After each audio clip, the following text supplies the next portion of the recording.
got two great information items, and we want to make sure that we have plenty of time for them. So good afternoon. Molly, I think you're muted. Really? Okay, it doesn't show muted on my computer. Greg? I can hear you, Molly. I can hear you. Who was not hearing me? Judy? Susan. I can hear you. Okay. All right. Well, this is Vice Chair Molly Cummings, and it's Wednesday, August 18th, 2021, another hot day. Before I call the meeting to order, I'd like to say a few things about how we will conduct this meeting. I want to acknowledge that COVID-19 has caused us to alter our meeting procedures, and the Metropolitan Council Chair has determined that it is not practical or prudent to conduct in-person meetings due to the pandemic. The Metropolitan Council and its committees and advisory committees will conduct meetings in accordance with Minnesota Statute Section 13D.021, and members will participate by telephone or other electronic means. The public is encouraged to monitor this meeting remotely via our website and YouTube. The public may also submit comments to public.info@metc.state.mn.us, and we will respond promptly. During this meeting, I will ask that council members utilize the wave or hand feature on the WebEx software to indicate that they would like to speak. I will call on members in the order I see their virtual hand. Members who are using a phone connection only should speak up when I call for any other discussion on the item. I ask that members again state their name when they're speaking to ensure members of the public can follow our discussion with ease. Because of the virtual nature of this meeting, we will call the roll for both attendance and approval of minutes. When we do so, Bridget will call the roll in alphabetical order. If there are no questions, I will call this meeting to order by taking attendance by roll call to ensure we have a quorum for this meeting. Bridget, would you please call the roll? Councilmember Atlas Ingebrigtsen. Atlas Ingebrigtsen. Barber. Here. Chambliss. Here. Cummings. Here. Ferguson. Ferguson. Fredson. Fredson. Gonzalez. Present. Johnson. Here. Lee. Lee. Lilligren. Here. Lindstrom. Here. Muse. Muse. Sterner. Here. Benko.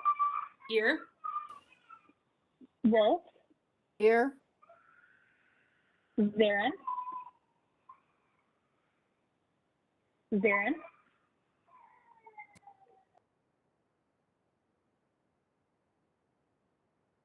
Thank you, Bridget. Here. Next is the approval of the Sorry to interrupt, Bridget. Fredson's here too. Sorry to be late. Thanks, council member. Good to see you. Next is the approval of the agenda, and we do not need to do a roll call vote on this unless there are objections or changes. Does anyone have any objection or change that they care to make to the agenda? Seeing and hearing none, we will assume that it is approved as it was printed. Moving on to the approval of the minutes. The next order of business is the approval of the minutes from August 4th, 2021. Is there a motion to approve the minutes? Here, Cummings, Sterner, and I will approve the minutes from last meeting. Thank you, council member. Is there a second? Lilligren seconds. Thank you. Is there any discussion? Hearing and seeing none. Bridget, could you call a roll, please? Councilmember Atlas Ingebrigtsen. Aye. Barber. Aye. Chambliss. Aye. Cummings. Aye. Ferguson. Aye. Fredson. Aye. Gonzalez, Aye. Johnson, Aye. Lee, Lilligren, Aye. Lindstrom, Aye. Muse,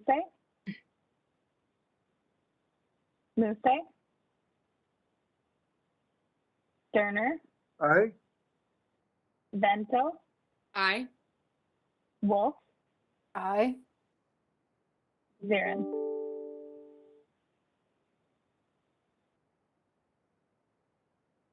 Thank you, Bridget. We have two information items this afternoon. The first one is the 50-year history of the Fiscal Disparities Program with a panel discussion led by Deb Detrick, Principal Researcher in Local Planning Assistance. We have a great panel to answer all of your questions, and we'll all walk away understanding fiscal disparities inside, outside, and upside down, I think. So Deb, I'll turn it over to you. Thank you. Can you hear me? Yes. Madam Chair and Council members, I'm Deb Detrick with the Local Planning Assistance Group in the Community Development Division. Today's presentation on the Fiscal Disparities Program calls attention to the remarkable story of tax-based sharing. The panel discussion will bring together a distinguished group of experts to share their knowledge and experiences. And Greg, did you pull up the PowerPoint?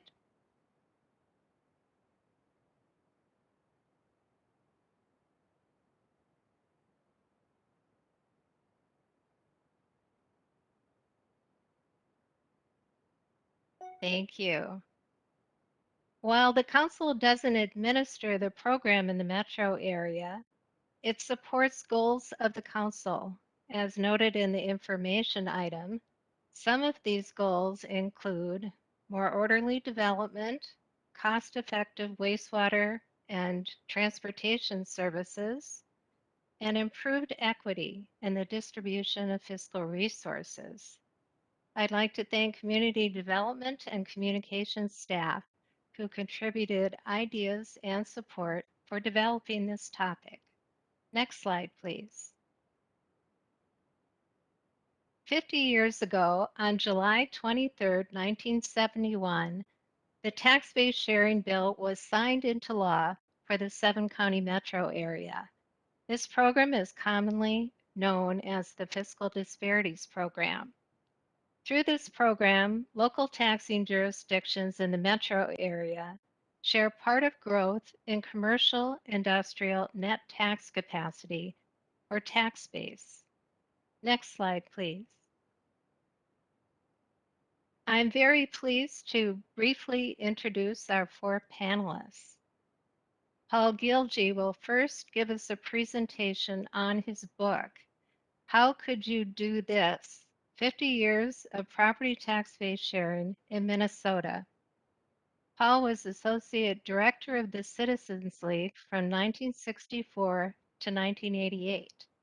The book was published by the Center for Policy Design.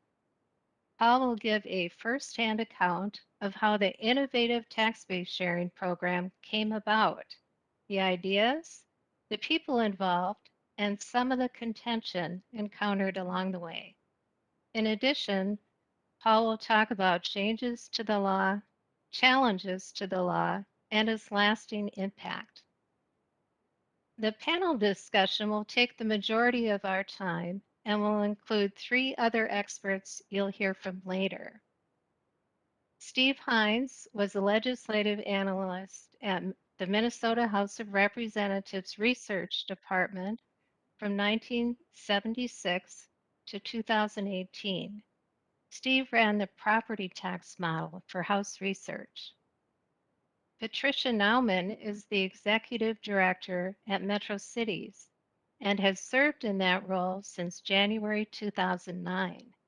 Metro Cities represents 89 member cities before the state legislature and the council. Tom Weaver is CEO of Achieve Services. In 2003, Tom helped Governor Palente's transition team select a new Metropolitan Council, and he became the council's regional administrator for the next 8 years. I'll turn it over to Paul on the next slide to tell us more about himself and talk about his book. Deb Detrick, Paul Gilgi here.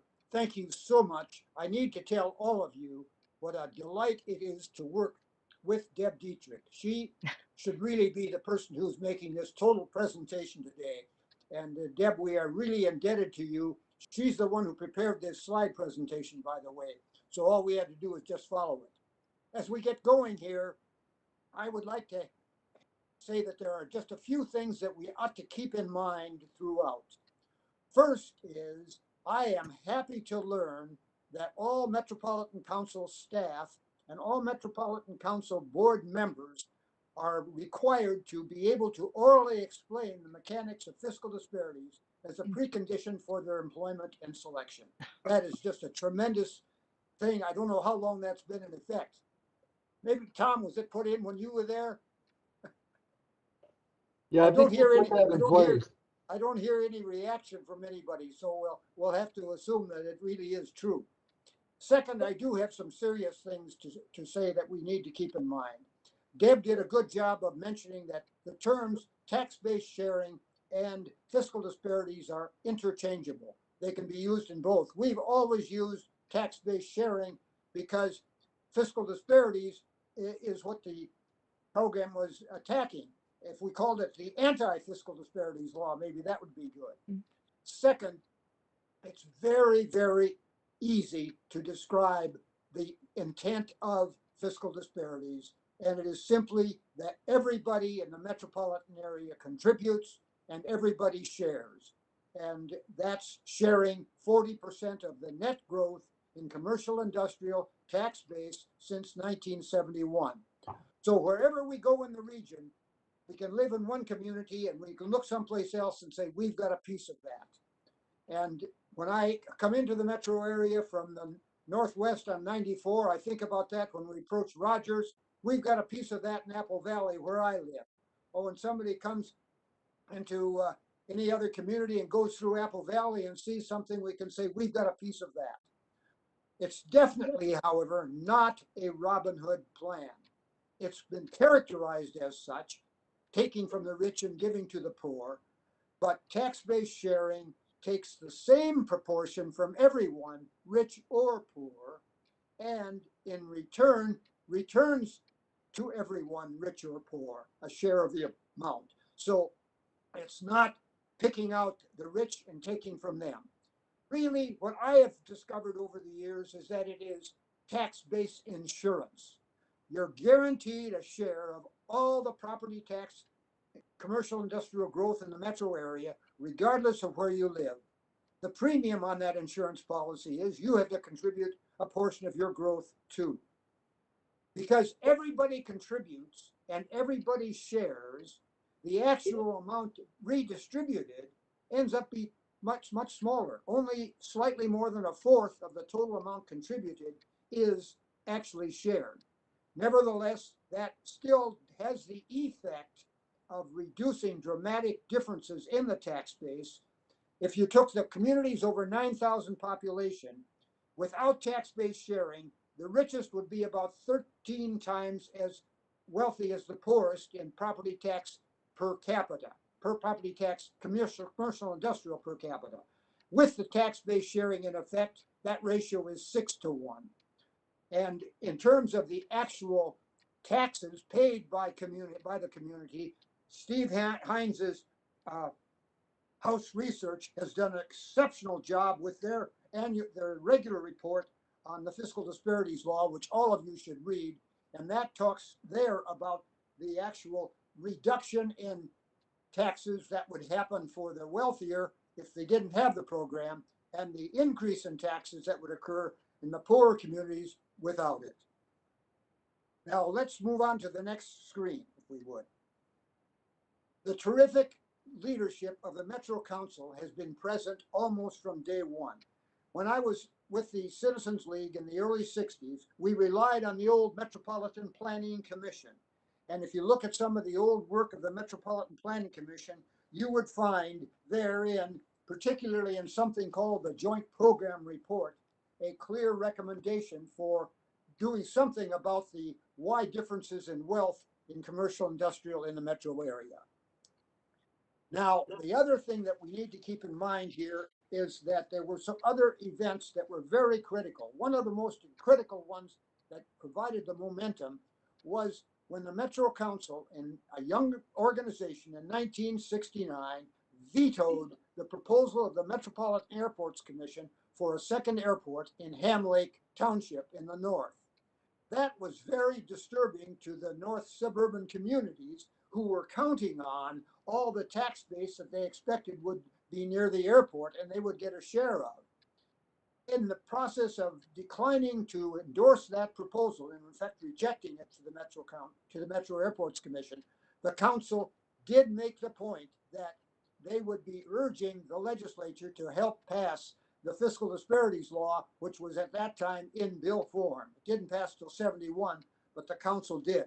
I would have to say that one of the biggest momentum factors was the fact that in those days, something was called fiscal zoning. Now, my guess is that we still have some fiscal zoning today, but it was very articulate and people were proud of it. For example, they'd say, if this housing development doesn't pay its own way in property tax, we're not going to let it move in. Well, what that means, of course, is that you had to build more expensive homes and they were discouraged from building smaller ones and less expensive. Now you could say, well, that problem still is widespread today, and I'd agree wholeheartedly. Thankfully, the question of fiscal zoning does not enter the picture. Another factor that was very key, of course, is the fact that through the accident of simply where things are located in this country or in this metropolitan area, you've got the airport is going to be in certain places. The big shopping centers are going to be in other places. And so it's just by the accident of geography that some communities are going to have more than others. One of the biggest momentum builders was the controversy in 1965 over whether to build the Allen S. King plant in Oak Park Heights, which, as you all know, has been around. And the Washington County people were quite irritated with the rest of the metro area, complaining that they were going to destroy the beauty of the St. Croix Valley. And Washington County, particularly Howard Albertson, said, if we're going to be the park for the metropolitan area, we're going to have to get a share of what's going on. So they were quite irritated with that. One of the more interesting things, and I have to just throw a little bit into this, is that way back in 1962, the city of Bloomington snuck across the Minnesota River and stole the Black Dog power plant from Burnsville Township. Burnsville finally got the courts to overrule that, but that was an example of the kind of competition that was present. The next slide, please. The Citizens League had a major study underway in 1968-69 to see if it could do something about the problem of tax-based differences.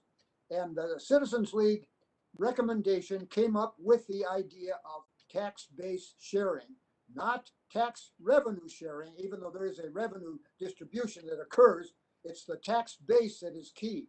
The idea came from Warren Preschel, a member of the Burnsville School Board, who happened to be a municipal bond consultant, but he had a real and clear understanding of the problem.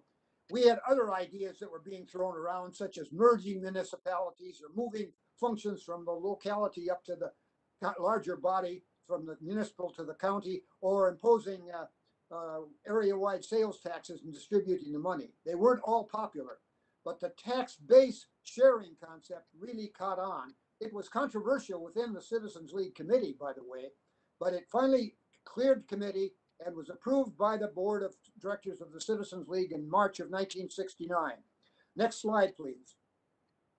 Then came the legislature. Charlie Weaver, Tom Weaver's dad, was very concerned in Anoka County with the development of the Metro Council, even though Charlie ultimately became chair of the council. Charlie was concerned because he knew that the council would have a significant impact in where development occurred. And he was very nervous that Anoka County, which had not been a winner in the metropolitan area for new development, would still be suffering. So he was quite interested in the Citizens League concept, and he immediately arranged to have the bill prepared. And Jack Windhorst, who later became the counsel for the Metro Council over many years on tax-based sharing, prepared the bill. And that was in March of 1969.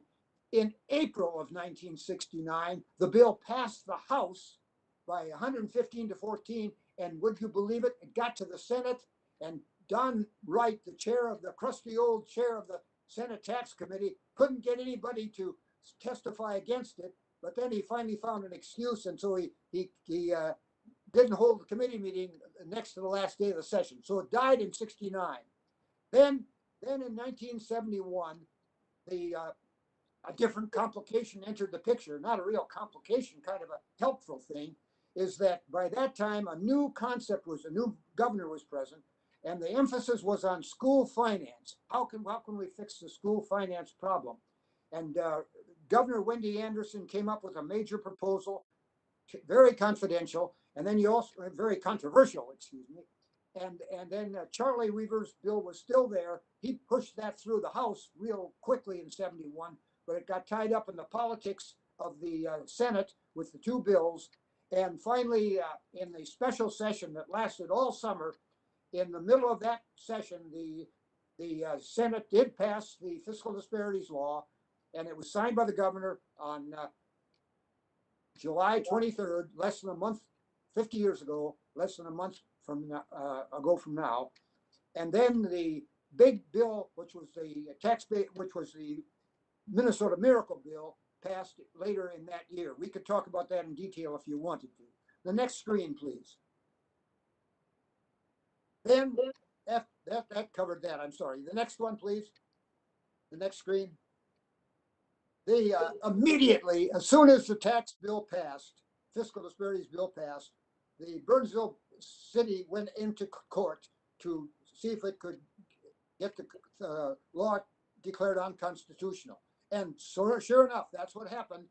The next year, it was declared unconstitutional. Then, if you would believe it, it was found constitutional, and a great by the Minnesota Supreme Court, 4-3, very close, and a great leadership by Justice Otis, who wrote the opinion that's a landmark opinion.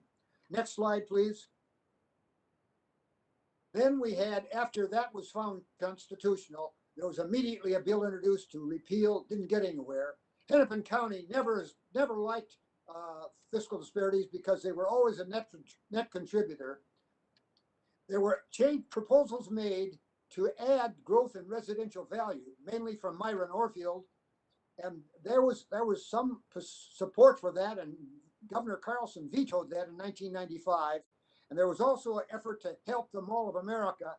Those efforts failed 3 times in a row from 1985 to 2007, 2008. Finally, in 2013, the only exemption for fiscal disparities was adopted by the legislature for the Mall of America. They'll be put back on the sharing base in 2034. The next slide, please. There have been a few changes enacted over the years, very few. Tax increment was found to be having some difficulty. They were found compatible in 79. The Metropolitan Council's Livable Communities Act got a surtax on the fiscal disparities in 1995, which is still in existence today, as you know. The Iron Range started in 1996. They got a similar bill. So there were other things like that passed. And then, of course, the Mall of America. Next slide, please. It's been fascinating to see over the years other interests. Perhaps the greatest interest was in New Jersey, where across the river from New York City, about 14 municipalities were in a very needing area, needing redevelopment. And those 14 communities are sharing the tax base there. There's another example in Pittsburgh where 3 communities that used to have a steel plant now have got a joint tax increment financing. When that tax increment is over with, they will be sharing. There are proposals in Cleveland to have voluntary tax-based sharing for that metro area. I haven't heard how that's going to turn out.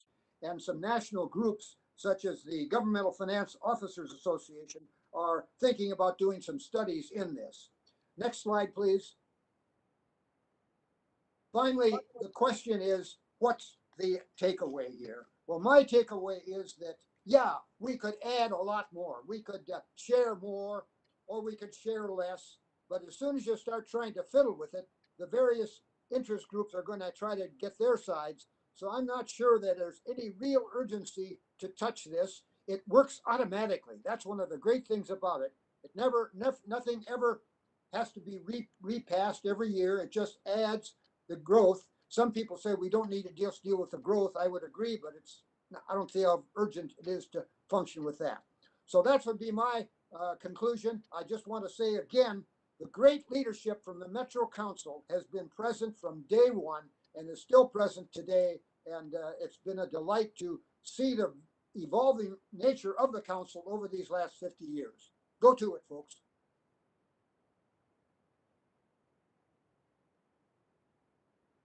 This is Deb again. Thank you so much for your presentation, Paul.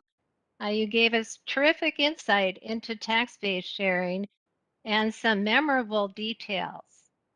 For the first part of the panel discussion that we're moving into, I'll serve as moderator. We'll begin with a few questions before the chair opens up the discussion with council members. And thank you, Greg, you took down the PowerPoint. Good. Paul, why don't we start with you so you could just say a few more words about yourself. Oh, I was privileged to be the staff person that was present at when Warren Preschel modestly brought the proposal out of his valise before a meeting in 1968, December of 68, in the Midway Pancake House right next to the old Midway Library in St. Paul at Lexington and University. So I am privileged to have seen it first, and I staffed the committee that came up with the recommendations. I stayed with the Metropolitan Council then, or I stayed with the Citizens League then until 1988. And since then, I've done a number of other things, worked in church work for a few years, fundraising. I was most recently the executive director of the Civic Caucus from 2005 to the end of 2016. And now I'm just sitting in the old folks' home. Thank you, Paul. I'd like our other panelists to tell us more about themselves. Patricia, let's start with you and then go to Steve and Tom. Thank you, Deb, and Madam Chair and members. My name is Patricia Nauman. I'm the Executive Director of Metro Cities. Our formal name is still the Association of Metropolitan Municipalities. And the AMM, Metro Cities, is an association that represents cities throughout the Metropolitan County area. Our jurisdiction is the 7-county area, which is the same, of course, as the Metropolitan Council's jurisdiction. And we have our role is to lobby for the joint interests of cities at the state legislature as well as the Metropolitan Council. And we do play a unique role in the local government advocacy community in that we are the association that does represent cities at the Metropolitan Council. So thank you for having me here today, and I look forward to the discussion.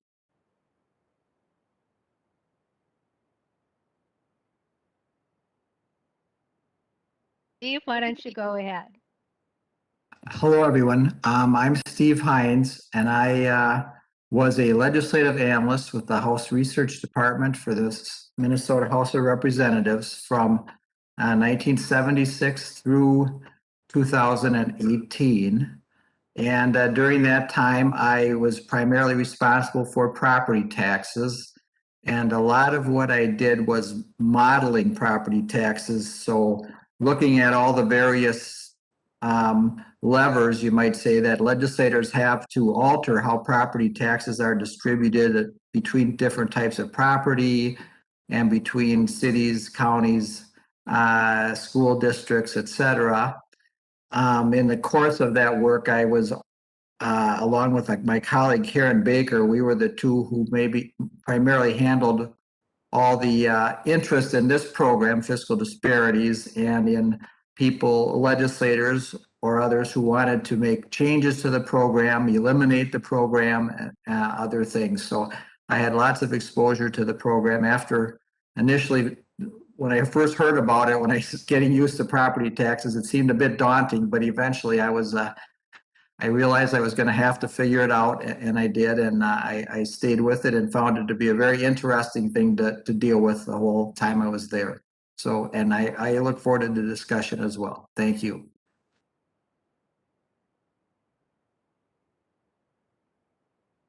Tom, please go ahead. Sure. Madam Chair, members of the committee, again, I'm Tom Weaver, and as Deb indicated, I'm a former regional administrator at the Metropolitan Council. And prior to that, I was a lawyer and lobbyist for much of my career, and that included being the general counsel for what used to be the Metropolitan Transit Commission before it became Metro Transit. And after that, I went to work for Governor Carlson as his legal counsel and director of legislative affairs. And in that capacity, I actually wrote a couple of veto messages for the governor when he vetoed a couple of Representative Myron Orfield's bills that would have tinkered with the fiscal disparities law. It's a pleasure to be here. I appreciate the opportunity. Thank you. I do want to note that more information, including contact information, is summarized in the panelists' biographies. Now I'm going to start with a few questions. Paul, I'll begin with you.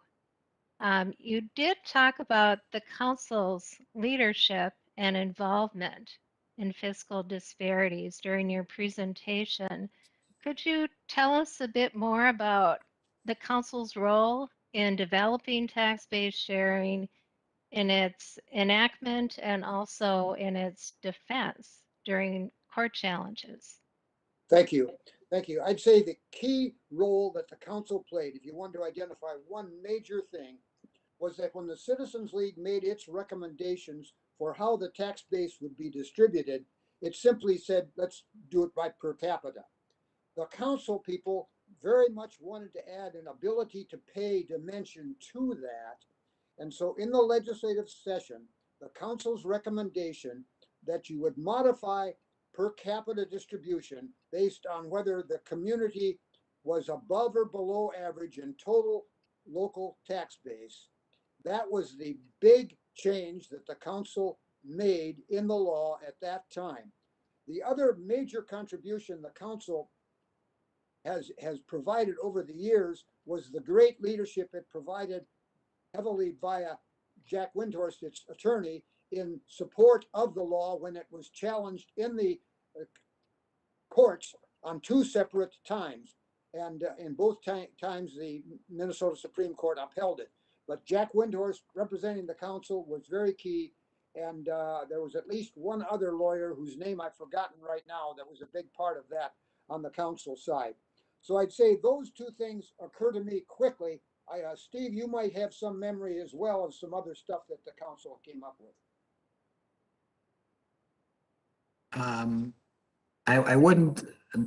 Nothing occurs to me right now, Paul, along those lines in terms of the council being a very active player in the fiscal disparities deliberations over the years.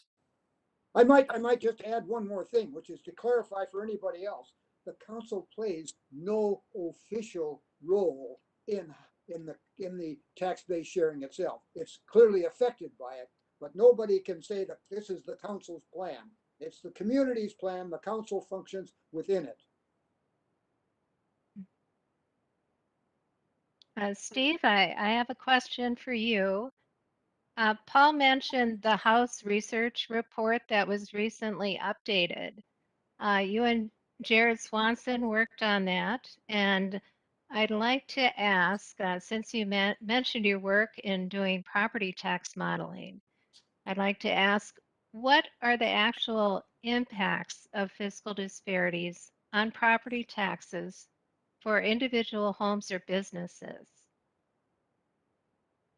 Yes, Deb, or Madam Chair, members of the committee. In 2018, Jared and I did work at, which we've done periodically over the years, in-house research, to look at what the effects would be if fiscal disparities did not exist on all the jurisdictions within the metropolitan area. And there's obviously a lot of information there, but I thought maybe the most useful thing to go over was just people wonder how much effect does this really have on property taxes. And what we found is if we looked at for instance, if we looked at the largest communities that are what we call net recipients of fiscal disparities, so that you get the most tax base out of the program compared to how much they put in, those 6 communities, the homestead taxes would go up by generally in the range of 10 to 20% if fiscal disparity was eliminated. Most of those were in the range of more like 10 to 12%, and a couple of them in the upper teens. And for business properties, the increases on those properties would be less, all from 0 to more like 10% for business properties if fiscal disparities did not exist. Now, if you look at the cities that are the largest net contributors, so those cities that contribute the most relative to the amount they get back, we found that homeowners in those cities would be burdened by an additional 0 to 5% if fiscal disparities were somehow eliminated in one fell stroke. And business properties their taxes would be reduced by about 5 to 10% if fiscal disparities were eliminated. So the impact on the recipient communities, especially for homes, is much higher than the impact on the large net contributors. So I think I'll leave it at that, but that's a snapshot of what the impacts are in terms of actual property taxes. Gilgi here. Patricia, Can I just add one little thing? go ahead, Paul. The interesting impact on commercial industrial property all over the metro area is that a uniform rate now applies throughout the metro area on all commercial industrial property. It's the same rate, irrespective of what community they're in or what districts they're in, and that applies to the 40% that's shared. So that has had the effect of narrowing the differences in total commercial industrial property tax across the whole metro area. Patricia, I'd like you to talk about Metro City's policy on the Fiscal Disparities Program in the metro area and how that was developed. Okay, thank you, Deb. So just for a very 1 to 2 sentence background, Metro Cities as a city member association does develop a set of legislative policies each year that the association uses it as the foundation of all its work at the state legislature and the Metropolitan Council. And one of those policies is fiscal disparities. The association's policies are developed by the consensus of the city's members. And so once that process is complete every year and every policy gets reviewed, then we take those policies forth. So I just wanted to offer that as a bit of brief background, and I can certainly talk more about some of those processes if there's time or if there's interest. The fiscal disparities policy that the association that we have at present is a policy that does support the Fiscal Disparities Program. It does first outline basically why the program was created in 1971. So it essentially mirrors the statutory language for the program's creation. It, again, as I noted, it supports the program, and it also opposes any diversion from the fiscal disparities pool to fund any specific state, regional, or local programs, goals, or projects, as such diversions do contradict the purposes of the program. And certainly, as you've been discussing, there have been some diversions that have occurred, very few, and certainly other proposals that have been introduced. So the other piece of the policy does speak to, and this was done in context, the policy was last very thoroughly reviewed in 2013. We had a task force, and that task force was done as the legislative, or put into place as the legislative study of fiscal disparities was completed. And the association's members were anticipating that there might be some proposals, and we wanted to make sure that the policy was up to date and reflected the positions of our membership. So the policy does also say that any legislation that would modify the Fiscal Disparities Program should be considered only within a framework of other comprehensive reform efforts of the state's property tax aids and credits system. And then finally, the policy does oppose legislation that would allow for any capturing and pooling of growth in residential tax capacity to fund specific programs or objectives. And that policy was put into place following legislative proposals that were introduced a few years ago that would have expanded the Fiscal Disparities Program to residential property. So that is it in a nutshell, Deb and Madam Chair. Tom, the next question is for you. Disparities in fiscal resources and tax rates aren't unique to this region, but our legislature's solution to this problem was unique. Why haven't other metro areas been able to replicate our fiscal disparities program? Madam Chair, members of the committee, that's a little bit of a mystery. I assume it's because Paul hadn't written his book yet, so nobody understood it anywhere else. But now that he's published this thing, I'm sure we're going to see other municipalities lining up to pass something similar. But I do think that there's just some unique things about this region and this area that allowed it to happen that may not exist in other places. One of them is the work of the Citizens League. I mean, this thing was born out of their work, and I think they've always been recognized as a nonpartisan think tank with, good government people with a really good process. As Paul indicates in the book, they were all about learning before debating. And so they really studied the problem and studied the solutions, and I think they came up with this concept with a lot of credibility with a lot of people, including the support of the newspapers. So I think having them really hatch this idea was really important. And then it gets to the legislature, and again, as Paul pointed out, it wasn't easy sledding through the Minnesota legislature. It almost died a number of times. Senator Blatz could have killed it at one point and didn't, and probably regretted that. Senator Coleman had to strong arm the outstate senators to support this thing that was going on in the metro area to get their support. The House Democrats at the 11th hour threatened to kill it because they didn't like the way conservatives were handling a completely unrelated tax issue.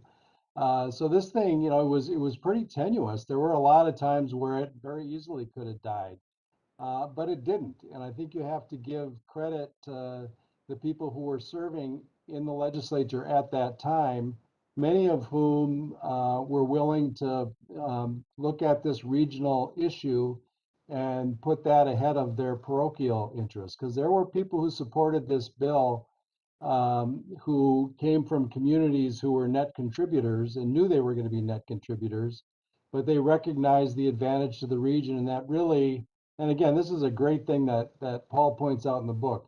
Even if you're a net contributor, you're still a winner because the whole region wins, and we're all in this together. But I think just we had the right people in the right seats at the right time in the legislature to make this thing happen. And then the third thing I would say is that I think it's been really important to have support of the media. And at that time, we had a couple of major newspapers that were covering it and were very supportive. Can you imagine with today's social media environment, how legislators voting on this would be skewered by their constituents? I mean, people actually would be paying attention to this stuff. Back then, I don't think they really were.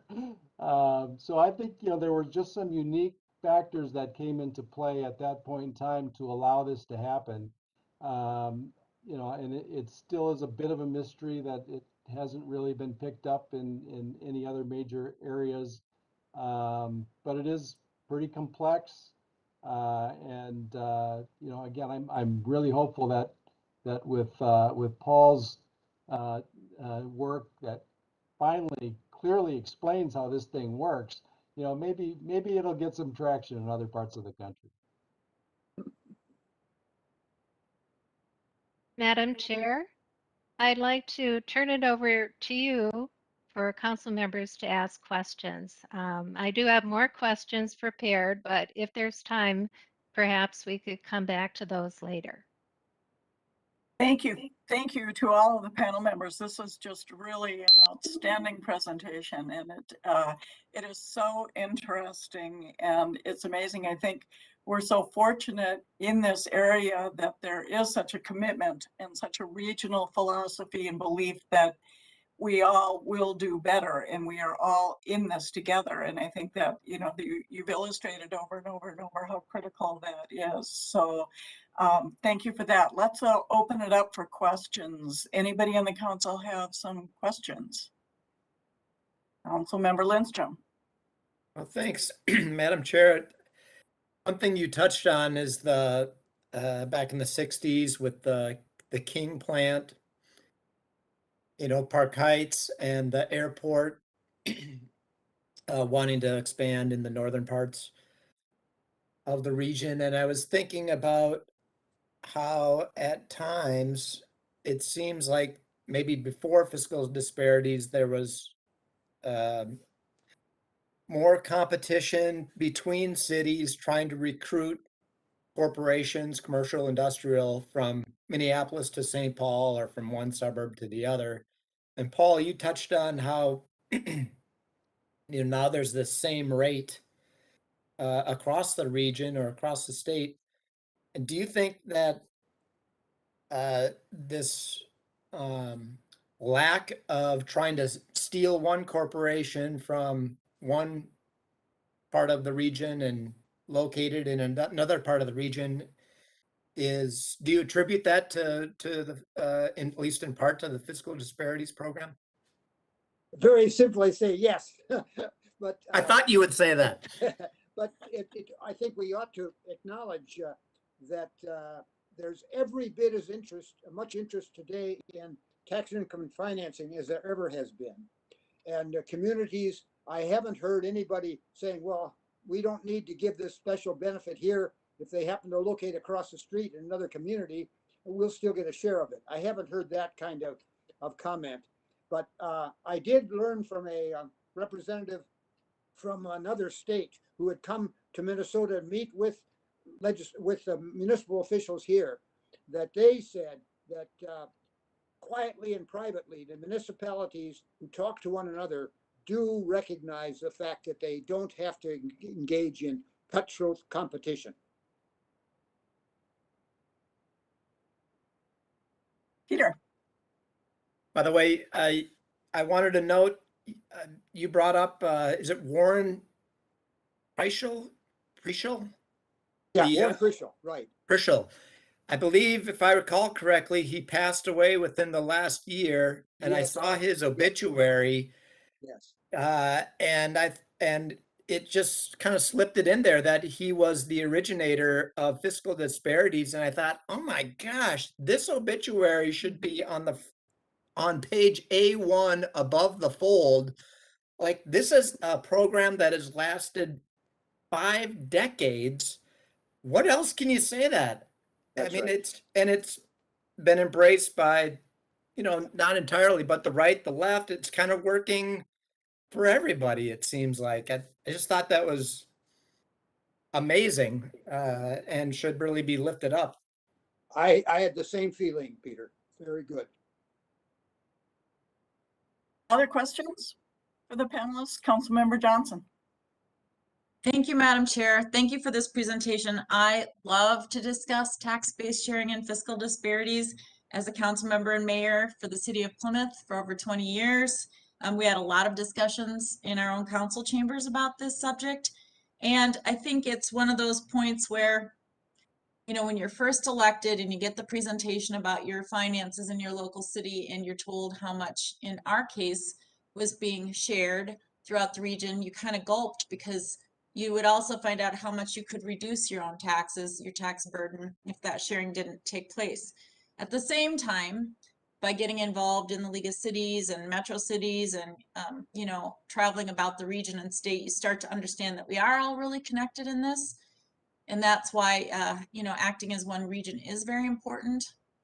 And yet I know Patty can certainly appreciate that not all of our members are in agreement, yet I think we have a strong spirit of agreeing to disagree, even when we know there's a greater good at hand. And that's why I think the policies are strong at Metro Cities. But I just want to also say that, well, I will just say, I don't think this could ever pass again in Minnesota. So given the state of politics nationally, it probably doesn't have much of a shot.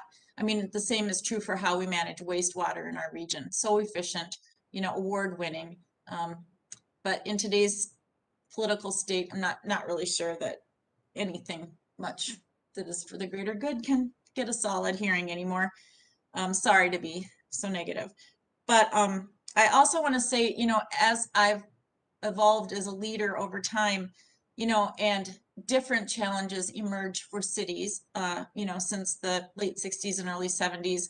And I've talked to Patty about this over the years, and I've talked to people at Met Council, and not that it's an apples to apples, but this idea of tax-based sharing for the greater good for those communities that, you know, but for fiscal disparities, you know, they were already fully developed and maybe didn't have a strong CI base. And so we all get to participate in that growth. And I think one of the points I'm trying to make is when employers are locating in still the growing edge of the region, you know, along comes with that the need for workers. And so we have a real disparities problem when it comes to where affordable housing is located.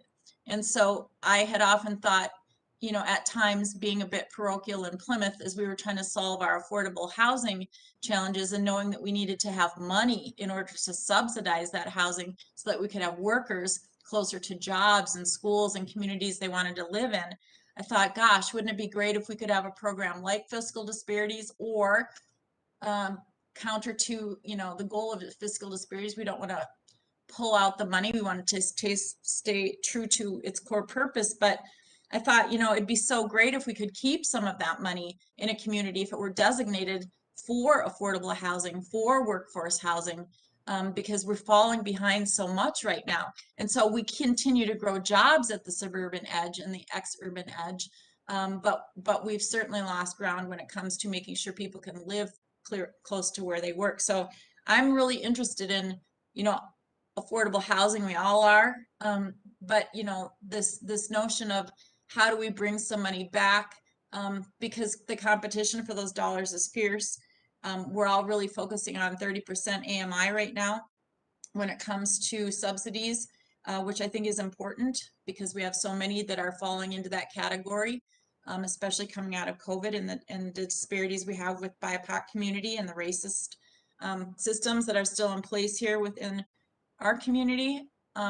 But with that said, I'm getting nervous because we're losing 50% AMI, 60% AMI, and 80% AMI workforce projects that used to have a shot, and it's getting harder and harder to fill those gaps.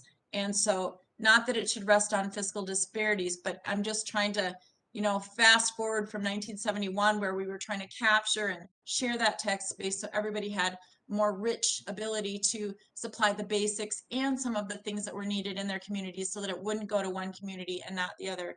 And I just wish we could figure out a system that maybe mirrored or somehow reflected back the principles behind fiscal disparities when it comes to sharing and, you know, helping communities keep some money, or I don't know how to do it, but to put into housing, because the gaps are only growing worse.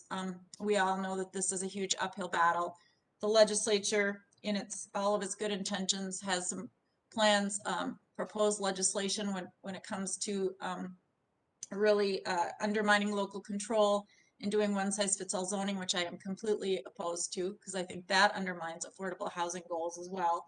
And so I'm just bringing that up because fiscal disparities, tax-based sharing has been a success, and people have come to understand how important it is. And I guess I just wish we could have the wisdom of, you know, the late 60s and the minds of 1971 that could come together and figure out as a region, how do we sustain and fund communities where that important need is taking place. Because we don't have that solution. We're just hoping that the feds will be there for us, hoping that the state will be there for us. Very resistant on increasing our own property taxes because, again, the burden falls on everybody, including those that are already strapped. So I just wanted to get that out there because I love this topic. I have to read this book.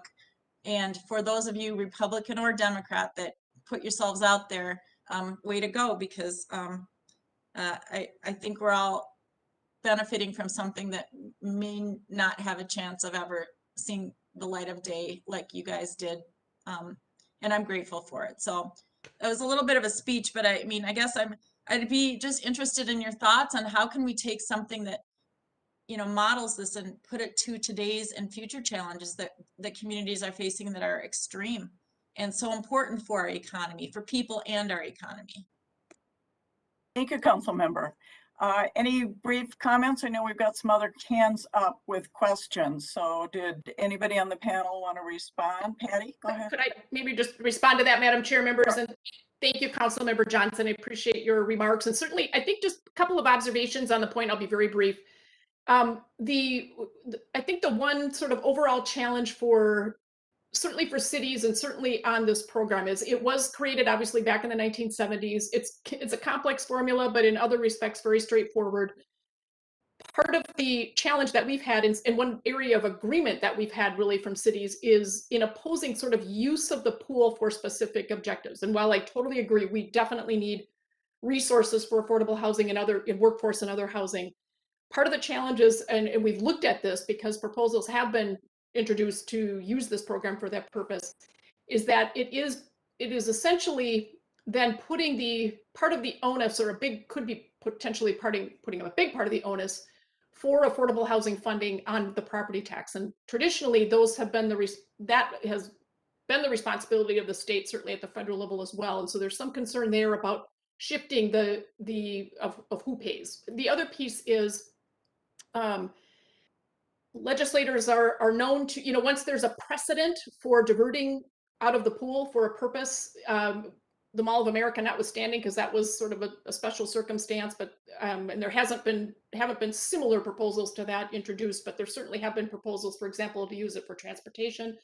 And we would expect that we would see proposals to use it for whatever legislator has for whatever they want to fund. And so there has been pretty strong, well, there is, I totally agree, cities have certainly wrestled with our policy on fiscal disparities, and the agreement that we have does reflect sort of a regional perspective and the need for cities to work together. But one thing they do agree on is that it gets really hard when you start either diverting or even when you start tinkering with the formula. The impacts of that and the implications of that get really complex in a hurry. So it's just, these are really complicated topics, but I definitely appreciate the comment, because we are definitely always advocating for additional resources for housing, and it's a big topic, certainly a big topic right now.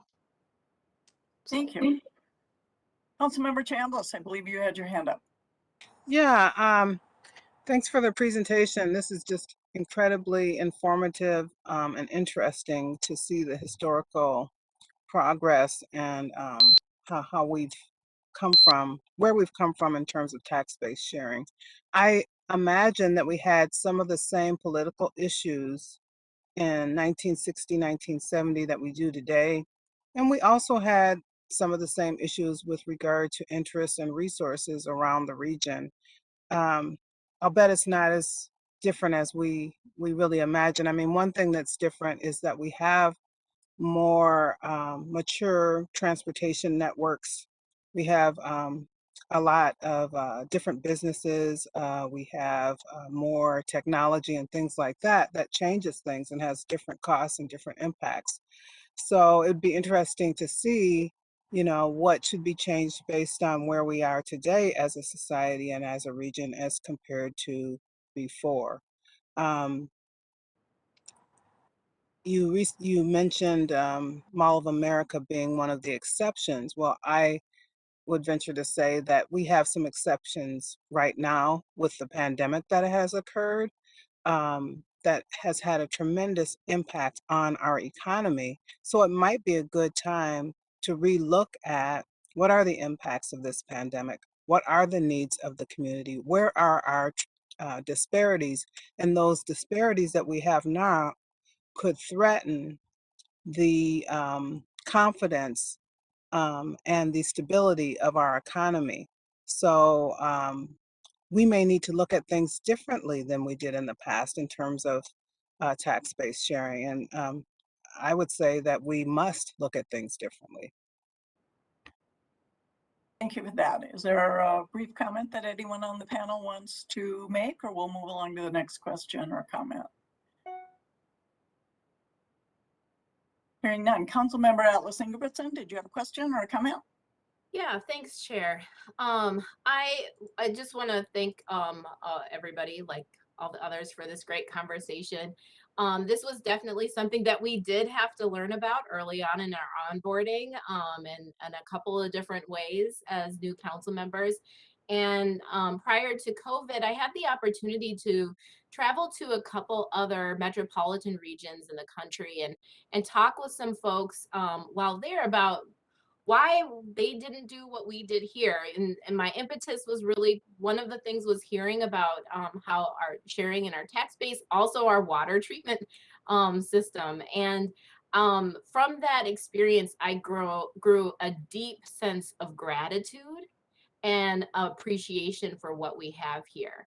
And as I talk to people and have talked to people in my role since joining the council and learning more about that, it's something that I always speak to people about and tell them they really need to know about it and be concerned about it and be grateful.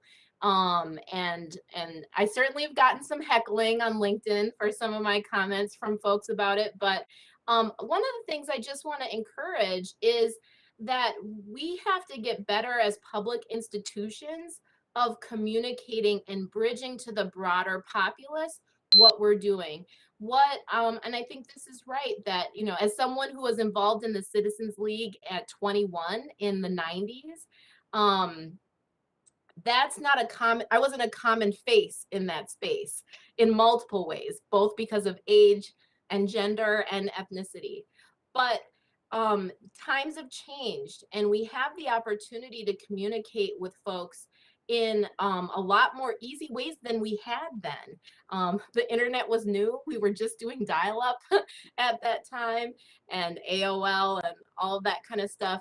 So I would just say, I think that we should take this opportunity of the book coming out and other things as a council to really have a concerted communication effort that goes out and really seeks to help young people understand the value and the virtue, because I think that there'll be an audience for this where perhaps in those who were paying attention or who are wonky enough to be paying attention in the in-between, they may not be as swayed, but you have a large populace that's looking for understanding of what was innovative about our community. And we had a lot that was and still is innovative. So I guess I say that from a place of remaining hopeful in our populace, but we have to not just hope that they, by osmosis, build a value for things that we've done. We have to be intentional about helping them build an understanding in a way that they can receive at all kinds of different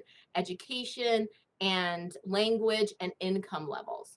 So I hope, and I guess I would ask, can we do that? Can we share the story of what happened here intentionally as a part of this work? Thanks. Thank you, Council Member. Councilmember Wolf. Oh, Mr. Weaver, were you going to say something? You popped up on my screen. Go ahead. Nope. Okay. Nothing. Sorry. Councilmember Wolf. Thank you, Madam Chair. So fiscal disparities and local government aid both started at about the same time, and both came through changes to state law. And LGA started out as a straight $50 per capita to cities, and has morphed into something very, very different from that. I got elected to the Lakeville City Council in 2002, just as everything was being dramatically changed in local government aid. I was wondering if any of the panelists have any insight as to how Fiscal Disparities has managed to stay true to its original mission, where local government aid has morphed into something very, very different. They both started it with this kind of the same idea and in the same place, but very different outcomes over time. I'll share one response. By the way, let me just say, Paul Gilgi here, that these comments that we're hearing from the members of the Metro Council are most inspiring to me concerning the knowledge, sensitivity, commitment that this group has. I'm just very impressed. Now, in terms of the last question, 84 years old. Repeat that question just quickly, because I wanted to observe something.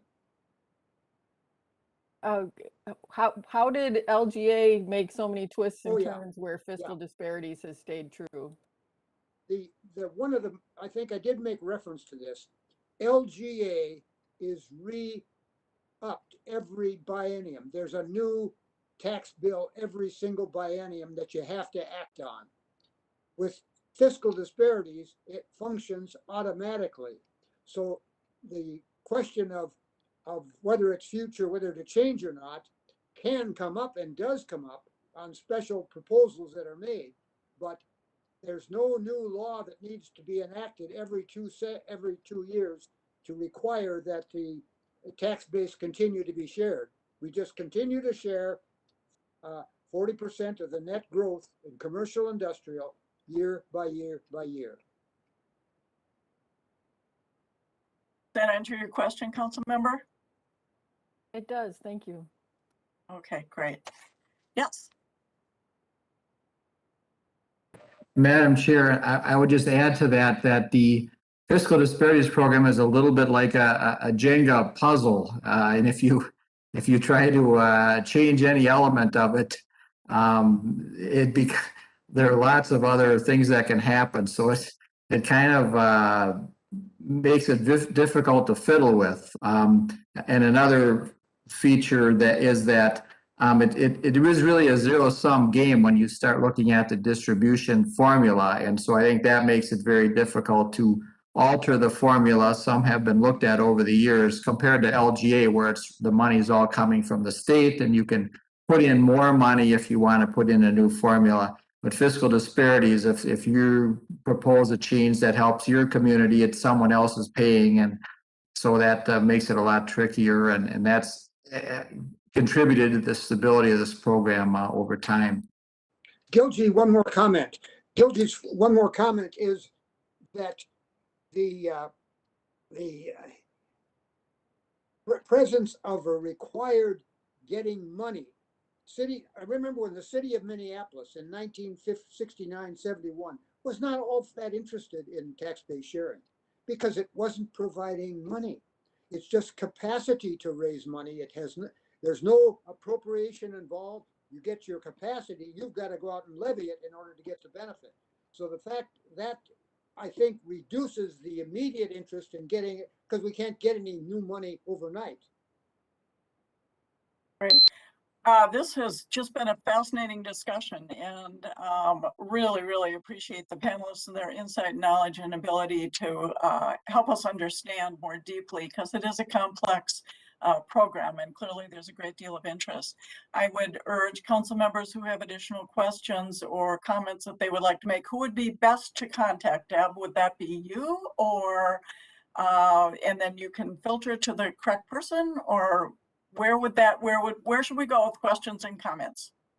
Madam Chair, I would be happy to direct any questions to one of the panelists, but also as a reminder, the biography information for the panelists does have contact information. So you can contact individual panelists if you would like. Very good. Yes. Very good, thank you. And Mr. Gilgi, where is your book available? Absolutely. Oh, where's the book available? Where is it available?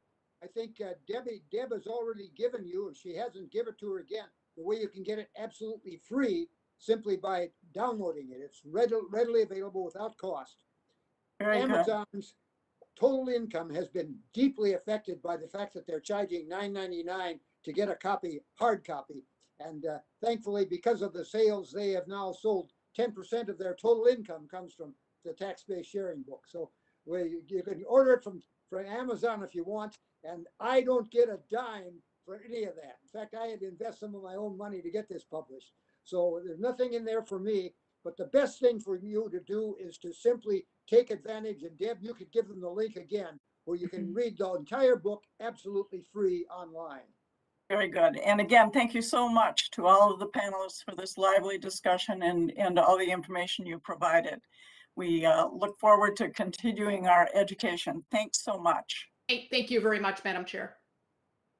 And moving on to our second information item today, it is the Blue Line Extension update. And this item is going to be presented by Sam O'Connell and Dan Solar from Hennepin County. Welcome, Sam and Dan.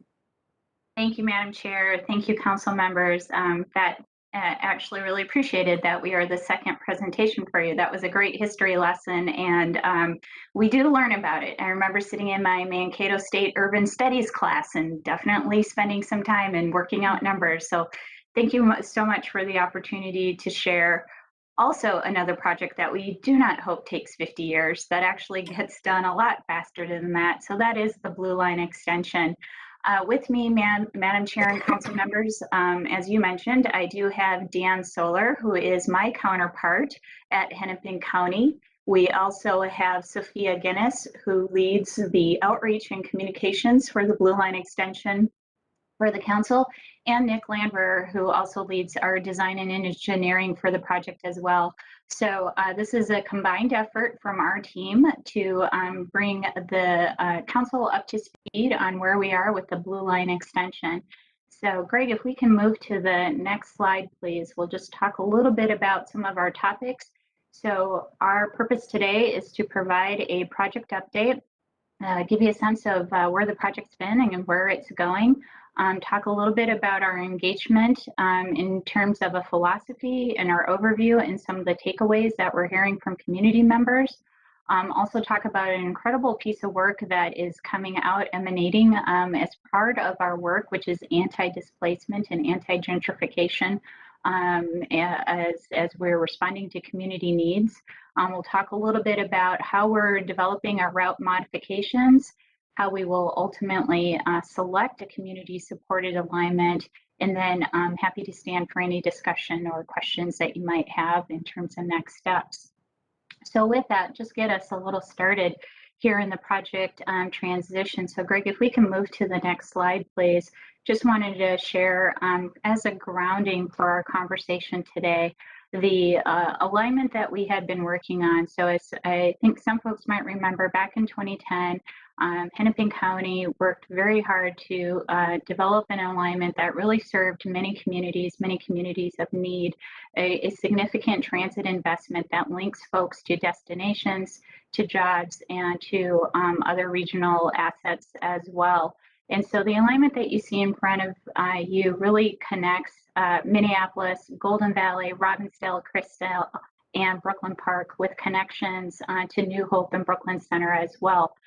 What you would also notice, and I think a lot of people know, is that part of our corridor, 8 miles of our 13 miles actually, it was also located in the Burlington Northern Santa Fe corridor.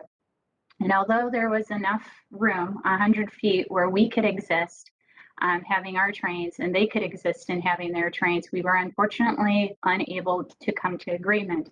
So although we were working and moving the project along, this was still our #1 issue that we needed to get through.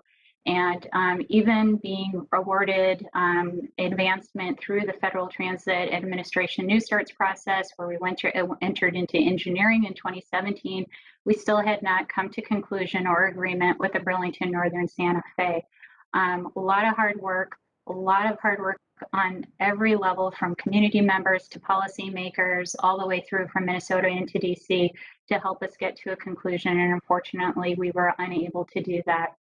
So in August, so literally a year ago this month, in conjunction with our partner at Hennepin County, we said we needed to make a turn. We need to serve our communities. They are not receiving any of these benefits that we had envisioned as part of a light rail corridor if we are completely on hold. So back in August, we made the announcement that we are reestablishing our commitment to this project and that we are going to move forward, and we're going to do it without the freight railroad.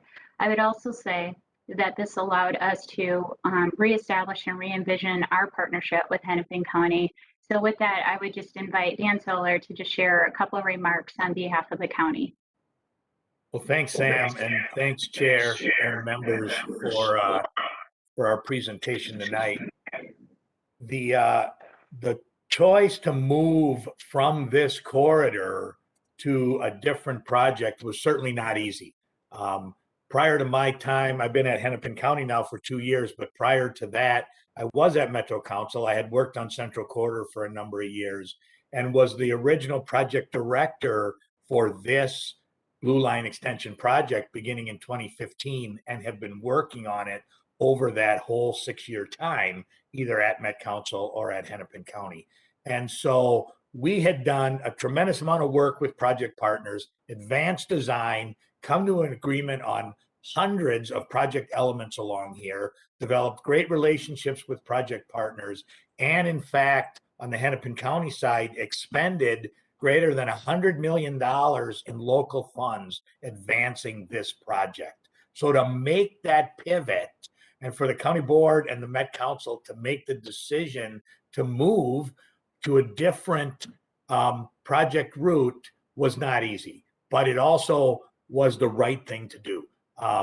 We were not and will not have any likelihood of reaching an agreement with Burlington Northern to build on this corridor. There's a lot of reasons why that is the case, but the fact of the matter is that's just not going to happen. But the need to serve this part of Hennepin County, the need to serve these communities with a high level fixed transit improvement in a very critical part of this part of the metro area and Hennepin County is a commitment that I know all of the county commissioners share and are firmly behind advancing, and that we believe we have a good partner in Met Council in moving this project forward. And so Sam and I have been able to kind of recreate this team and advance this work over the last year. And you'll hear a lot about how that's going as we move this forward. Great, thank you, Dan. And I would just like to underscore the partnership that we have at Hennepin County is very strong. Our staff and I think our policymakers are very much enthusiastic and really willing to lend their support. And in particular, I would also just like to say thank you to council members Atlas Ingebrigtsen, Chambliss, and Lilligren for providing that guidance as we did take this turn last year and as we continue to sort of re-engage, reestablish ourselves in the community and move this project forward. So with that, Greg, if we can move to the next slide, please. We'll just give a kind of quick recap then over this last year. So August 3rd was the joint council in Hennepin County statement for us to take this new direction, to really dig in a little bit more and seek some new opportunities with a potentially new alignment here. As part of that process, we reconvened our advisory committee. So that's a business advisory committee, a community advisory committee, and a corridor management committee, with the latter being mostly made up of our policymakers along the corridor as well. We'll talk a little bit more of also sort of a new engagement approach that the council and in Hennepin County are doing in terms of phasing some of our engagement, but then doing it through community organizations. So that got underway. And that engagement through September and January and March of the, or excuse me, January, February of this March led us to release some initial LRT routes that can be considered by the community. Again, really supported by the engagement work that we've done and kind of building on the technical work that we've done with the previous alignment, really brought us to March 2020 21. And those are the routes that folks have seen in terms of showing West Broadway, Lowry, and County Road 81 as being potentially really good areas for us to host LRT services. Also, phase 2 of community engagement really began too, and Dan will talk a little bit more about that as well from the county side. July this past year, we really answered, I think, probably the #1 question that community members had. Where could we have stations with the new alignments? And then, you know, what could they potentially look like? And what could LRT also look like in our communities as well? What could LRT look like on Lowry, on West Broadway, and on 81? So since July, we've been spending a lot of time working with communities, working in community, working with our organizations and business groups to really share that information and get that feedback. And that feedback throughout July and August is going to help us as we get to bringing this down to a community supported alignment by the end of the year. Next slide, please. So as I think a lot of our folks around the virtual table know, community engagement is a high priority for us. We have acknowledged on our project management team that there is no way that we are going to force a decision on the community. This really has to be the dreams and the wishes and the wants of our community members as we go through this. And we need to be transparent. And we also need to do this in partnership, not just with the council, not just with Hennepin County, but our community members that we need to see and be a part of this, but also benefit from the project when it's ultimately up and running. So we've taken on some new challenges and some new opportunities in our community engagement. And I would say overall, I think some of those risks have paid off. So with that, I'm going to turn this over to Dan, and Dan's going to talk a little bit of the engagement efforts that are underway through community organizations. So Greg, if we can move to the next slide, please. Thanks, Sam. So one of the things that we heard from FTA when we talked about transitioning this project was, don't rush this decision. Don't go back and say, well, we're going to try this for a new route alignment. Go back and really see if you cannot develop a community-supported alignment, a community-supported route that then can advance forward in this process. So that made us say, then we need to get and put in place a fairly robust community engagement process. And, you know, I've been working for years with Sam and with Sophia and with Met Council and engagement processes, both from Central Corridor and Southwest and Original Blue Line. And there are many, many good pieces of that. And we wanted to continue all of that good work. We also wanted to take it a couple steps further. First of all, we had to decide how we were going to do community engagement in this kind of time of COVID. And then secondly, how could we go out and actually use community organizations to help us do the engagement that's necessary within these different areas of the corridor. So we went out and did an RFP to bring on board some trusted community partners that had expertise in various geographic areas of the corridor, with various ethnic groups and income groups within the corridor, that had strong local trust as community organizations, to help get our messaging out, to help get feedback to us at Hennepin County and Met Council on the project, and to kind of put that whole piece in place. And so we have 14 contracts with 14 community organizations. If we go to the next slide, you'll see who these are.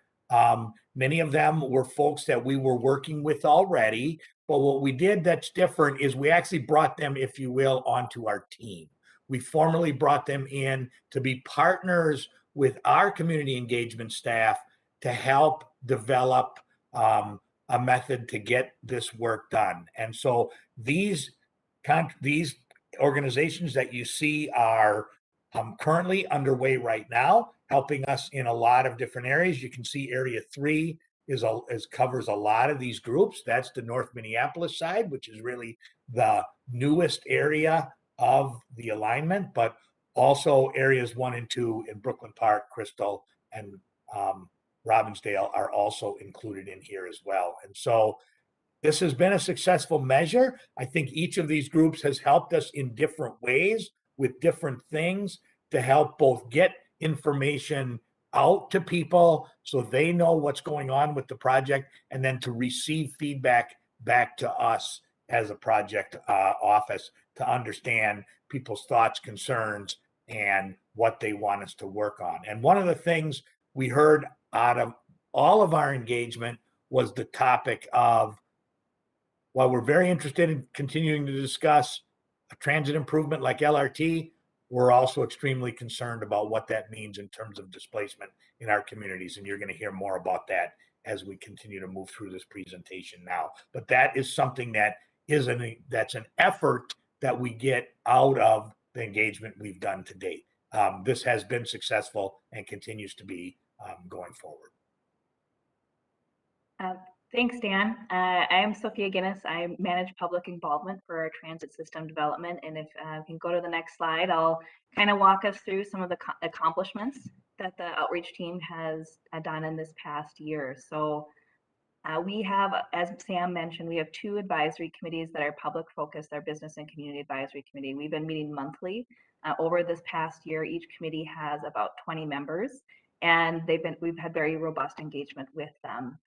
We've also been very deeply embedded in the community, both through the community cohort and the work of our outreach coordinators.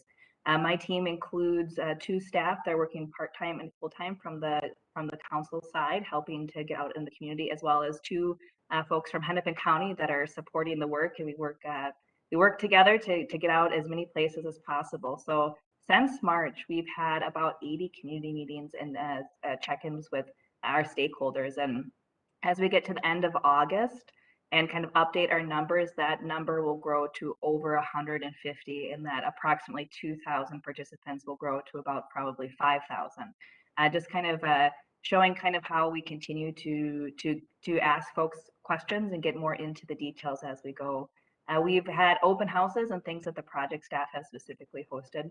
Most recently, we did a round of in-person and virtual meetings in each of our communities to talk more about our potential station study areas and the visualizations of how LRT can fit into the communities, which Nick will show more as we go through it. We also, part of our engagement philosophy is really connecting to those that are closest to the alignment, that have the possibility to be directly impacted. So that community and business stakeholder check-in is an important piece that we continue to make sure that we're reaching out. We have an interactive map. As we've been in COVID and people can't get around a plan table as much and point at things, having a virtual option has been a really important component of our work. So in our last comment phase, we had over 500 comments on our interactive map, and it is re-upped with new information, and we have over 100 comments right now and counting as we go through that work.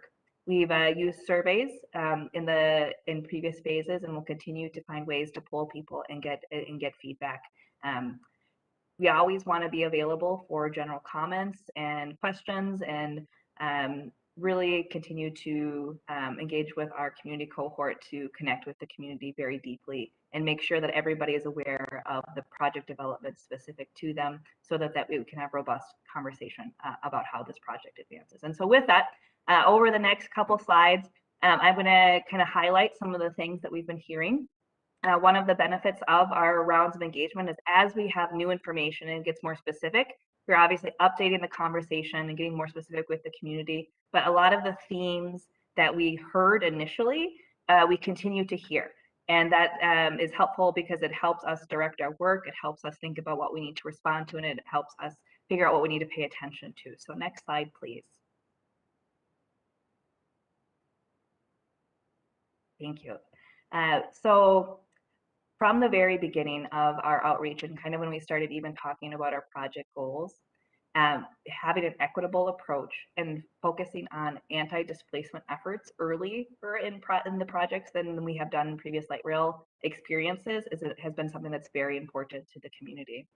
As we look at these new route options, people are really pinging into the connections to jobs, healthcare, regional access. We have certain locations along the route that we hear about a lot, like for example, North Memorial, whether it was our station study areas and connecting those dots, or even when we were before lines on a map, there are certain destinations and regional amenities that people told us that we really, really want to connect with.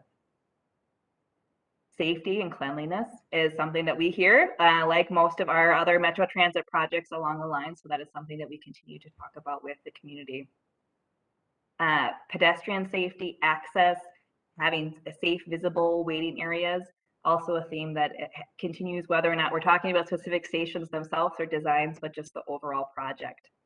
And people start to ask, you know, as we're disrupting roadways, what does that do to the community traffic and disruption within the neighborhood? Next slide. To go kind of to focus on some of the, there's a lot, as we talk to folks too, the people really are highlighting the opportunities with this transit investment to us, that people do see it as a once in a generational investment. And so a lot of the comments that we receive aren't just about the physical light rail itself, but the broader community and what that could mean and the benefits it could mean if we are intentional about the work that we're doing. So obviously supporting local business and economic development along the line, the whole infrastructure investment as well as supporting our businesses, both in the positive and then in the next slide, highlighting the negative, right, and worrying about construction and whatnot. Improving the transit experience, so having transit that's fast, frequent, reliable, really that metro network need. We've heard a lot of support for that, and people are really paying into the addressing kind of the climate change goals and having other options besides driving, and especially in our suburban communities that have sometimes not as many options. Having that metro network a part of the fabric of the community is something that we often hear. And one of our project principles, and you know, this is a theme throughout the project, and the main thing is improving access to communities of color, low-income communities, and those that have limited mobility. We were out last night at a forum. Nick and the staff were there talking exactly about that, about accessibility and whatnot. So to kind of to the next slide, kind of focus a little bit more on some of the challenges that people have really highlighted to us, and the concerns that, you know, as staff, we are putting a lot of attention to addressing, and we'll hear more about it as we go through the presentation. But, you know, that people see light rail as bringing benefit to the community, bringing, you know, potentially higher rents and investment in maybe businesses or structures that haven't had as much attention, and there's businesses that are renting them. And what does that mean? So gentrification, displacement, both the housing and the business leasing affordability are themes that we hear very consistently, and we will have to be part of our fabric of our work. And you know, right now, one of our biggest challenges is, okay, we can see some of the benefits, but what are the impacts, and how does that all shake out? So especially, you know, people are wondering how construction will work and what support we will offer and how all of that will work. And we heard it at the beginning when we started, and we continue to hear it, and we'll just part of all the work we do. And we look forward to kind of continuing to work with the community about how we make the stations good places to be, and how we make that access work. So I hope this conveys to folks just the staff's dedication to working very closely with the community and really being in the community, whether we're hosting events, but really also just going out to where people are. We have had some pop-ups recently at grocery stores, and going to churches and things like that, and just really having robust conversation as we work towards a community support line. With that, next slide, and back to Sam. All right, thanks, Sophia. And Sophia and the team and the Hennepin County team is doing amazing work, trying to be everywhere and being super respectful too. You know, we understand we have communities that are also very focused on some of the violence that has occurred. So we're trying to be very respectful and not push this. So we said we were going to move at the speed of trust, and I think that is holding true. We're not going to push when the community is not ready, and just really recognize that. Just wanted to share with you on this slide a little bit of what does that community input look like.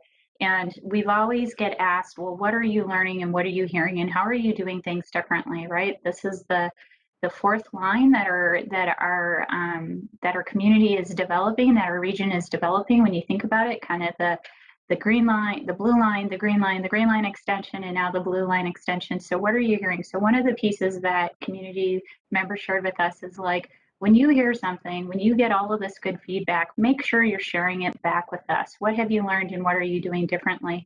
So as Sophia talked about the various ways that we've received input, we also have been talking about what that looks like. So whether we're out in public, whether we're taking the information on a map, whether we're taking that information through a survey, this is how the public commented on potential station locations. So when we asked, what do you think would be good station locations? On the left, you see some of the station locations people identified. Again, the yellow alignment represents the original alignment. The black line represents County Road 81, and then folks have identified potential station locations.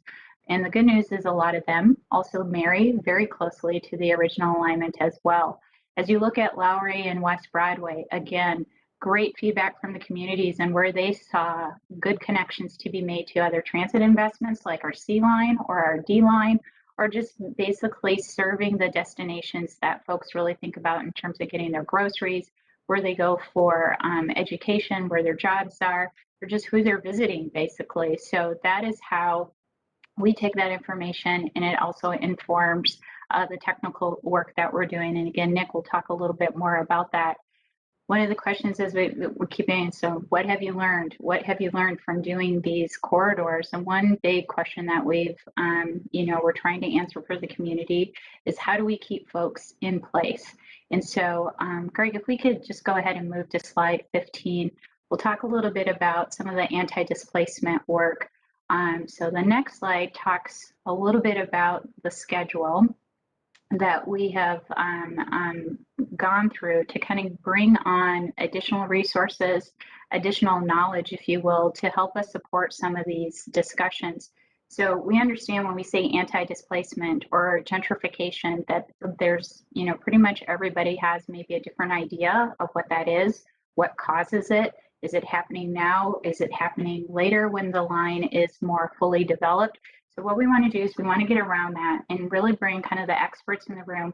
And we know that we are not the first ones to talk about this. There's been many community organizations that have developed really good work that really bring a wealth of knowledge to the local conversation. And we want to capture that and bring that as a place where we can all share information. So we have worked with our business advisory committee, our community advisory committee, and as well as the corridor management committee to say we do need a work group. We need a work group that really does focus in on this. And we need this work group now as we develop the project to make sure that when we cut the line, there are no surprises. And the folks that are helping us plan, the folks that are helping us and sharing their ideas, that they're also here and their businesses are thriving. So it would be a work group that includes agency partners as well as community partners, and really their role, if you will, their purpose or charge is to recommend either existing tweaks to policy or programs that we have control over that can positively impact communities and minimize that displacement.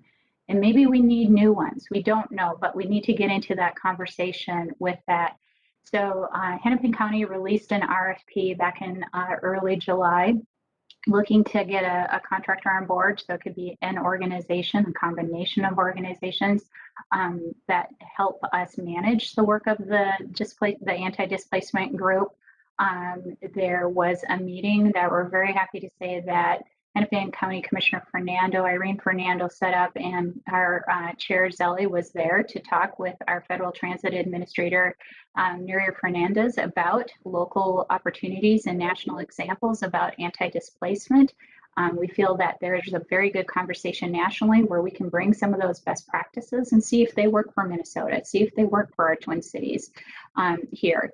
And then we did have contractors that submitted some proposals, and we had a selection review committee that was made up not only of Dan and myself, but we had a representative from the city of Minneapolis, as well as a representative from our business advisory committee and our community advisory committee, really bringing, again, that community voice into the work that we do.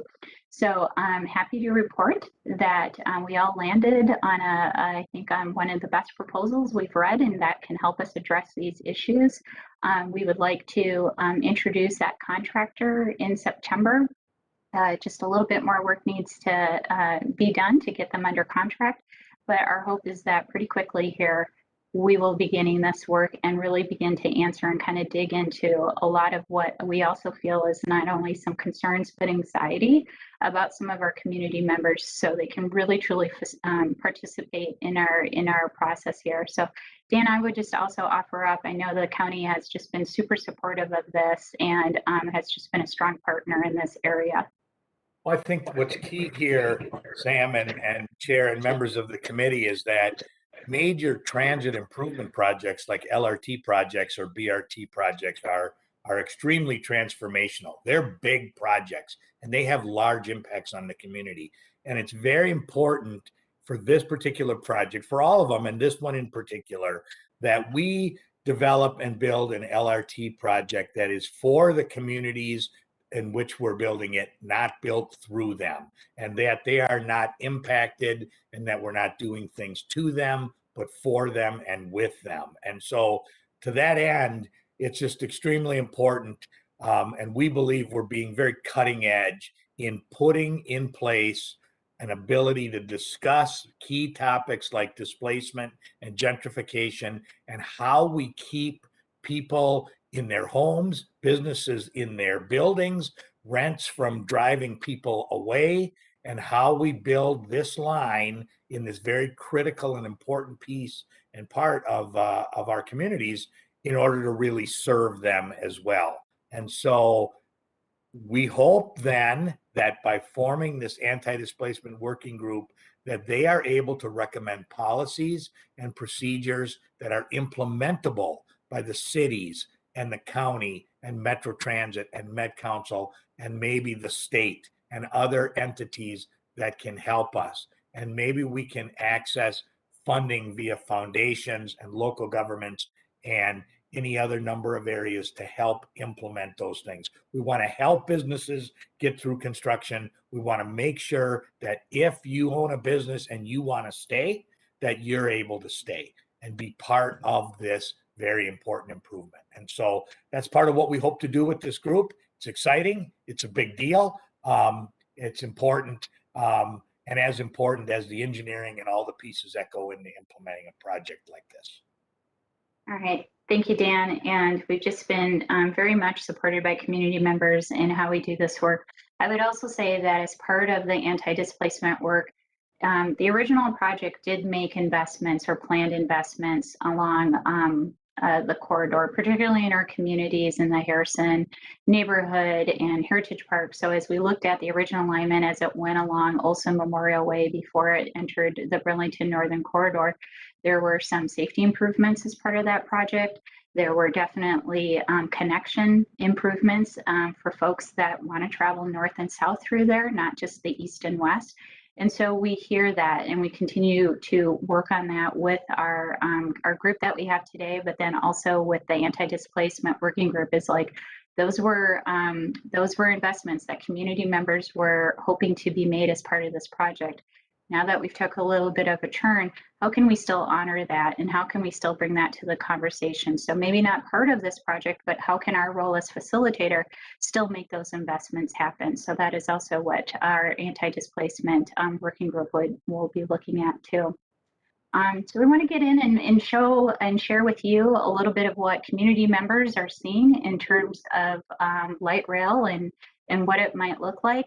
So if we move to slide 17, Greg, the next slide after this, Nick Landwehr is going to share with us a little bit about what these routes look like, and then also how we're just sort of refining them. So we'll have Nick actually start us out at the northern end at Brooklyn Park here, and we'll kind of take a tour throughout kind of his presentation. So with that, Nick, I'll turn this over to you. All right. Thank you, Sam, and thank you, Chair and council members. After our pivot a year ago, our team rolled up our sleeves. We started communicating with the communities and working with our project partners to determine, what are our options? How do we mitigate for that loss of being able to use the freight rail corridor? So with that, in March, the result of the work that we did there and what we identified in March, we rolled out to our advisory committees and the management committee and the public some route options, and these are really meant for discussion to say, hey, are we getting this? These are the options. Give us some comments. Are we missing anything from here? And so as we look at this map, we want to make sure that all these potential routes that we rolled out were based on our adopted project principles that were serving the previous project, that we have adequate right of way to make those connections through there, that it builds on the work that we've done before, and to make sure that we're getting community and stakeholder input on the project. So on the very north end, which, this project we've kind of broken into 3 areas. So that north area is shown in blue, that's Brooklyn Park, and that really wasn't affected. We didn't share the railroad right away there. So we were along West Broadway, and we were able to keep that alignment in place. We were at 90% plans. We already had identified where stations were going, and we had very good design ready to go. So 4 stations in that area that we're going off of, and continue with that alignment. As we started moving down into that middle third area, that area number 2, in the gold, you can see where the previous alignment followed the rail corridor along there. That's the gold dashed line that goes down through and then down to Highway 55 and across. So as we looked at and examined that area, worked with our project partners, and based on geographical limitations, lakes, Crystal Airport in the area, and that continuous right of way that to use, really County Road 81 was the apparent option in this area. So we're working with our project partners, working with the community to verify this is the route option through this area that works.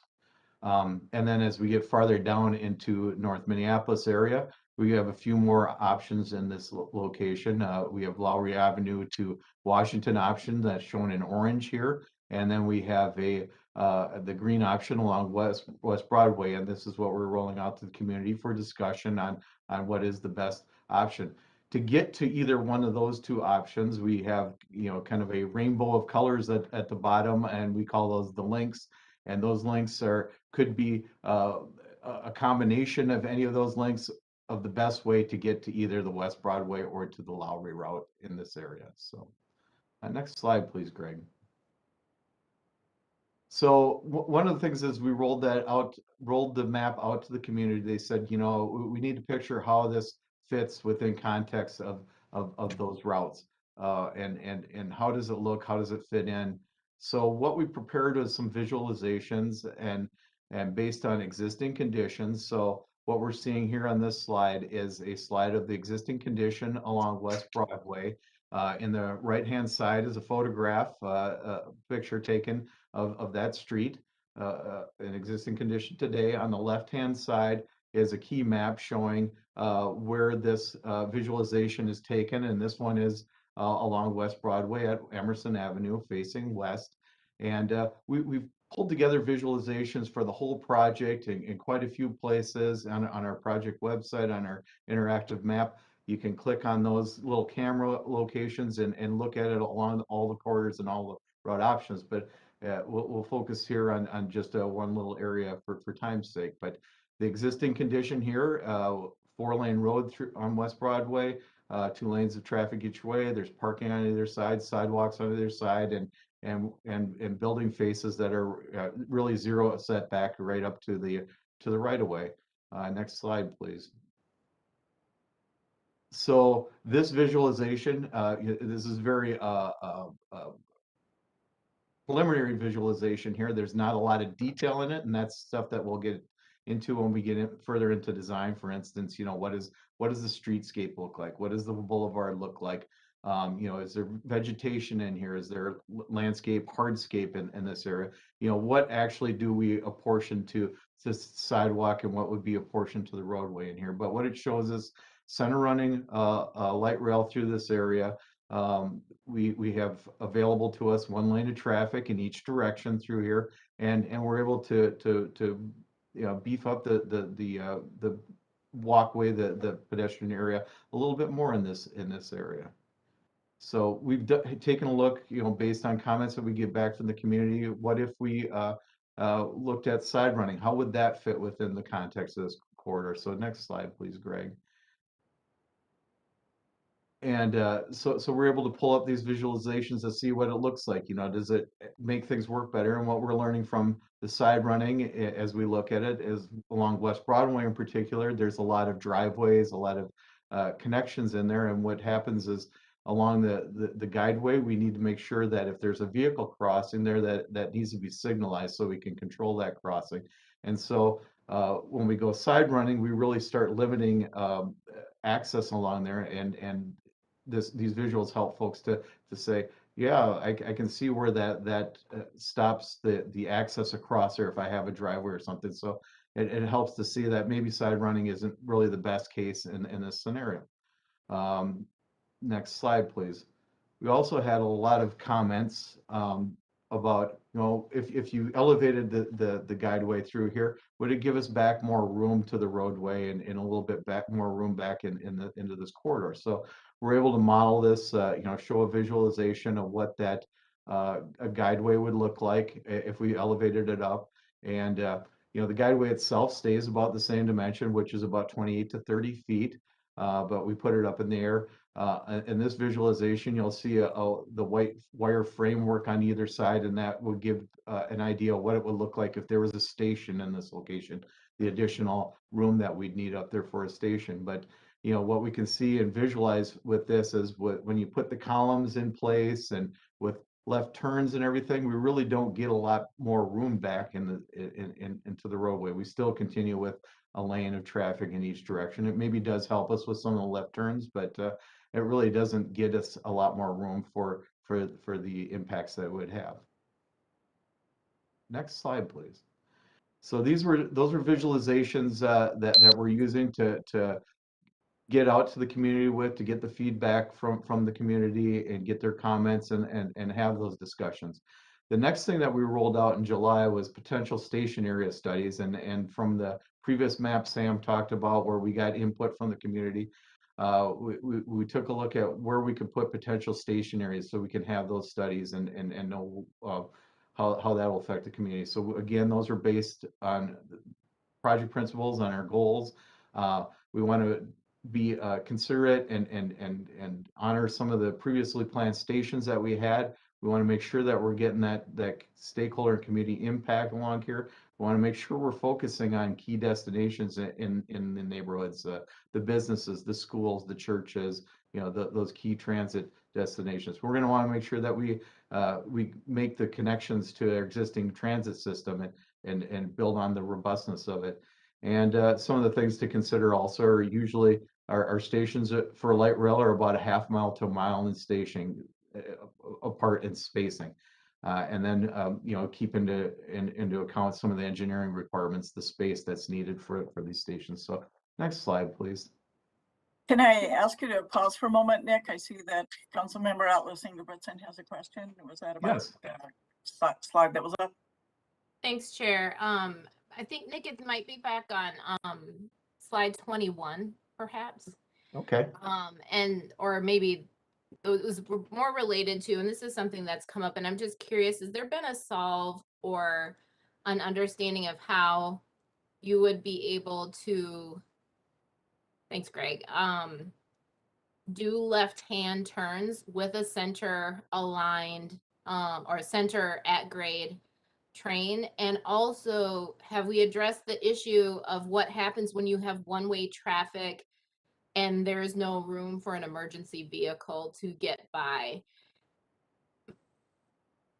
Yes, Chair and Councilmember Engelbretson. Yes, those are some key things that we're evaluating as we're looking at these alignments, how we get those left turn lanes in there. If we have a signalized intersection, we know we need to put a left turn lane at that intersection. So we're evaluating, what intersections would become signalized, where those left turns come in. We know that those left turns will add to impacts. So, you know, what would those impacts be and how can we mitigate for them? So that's something that as a design team and project partners, we're evaluating right now.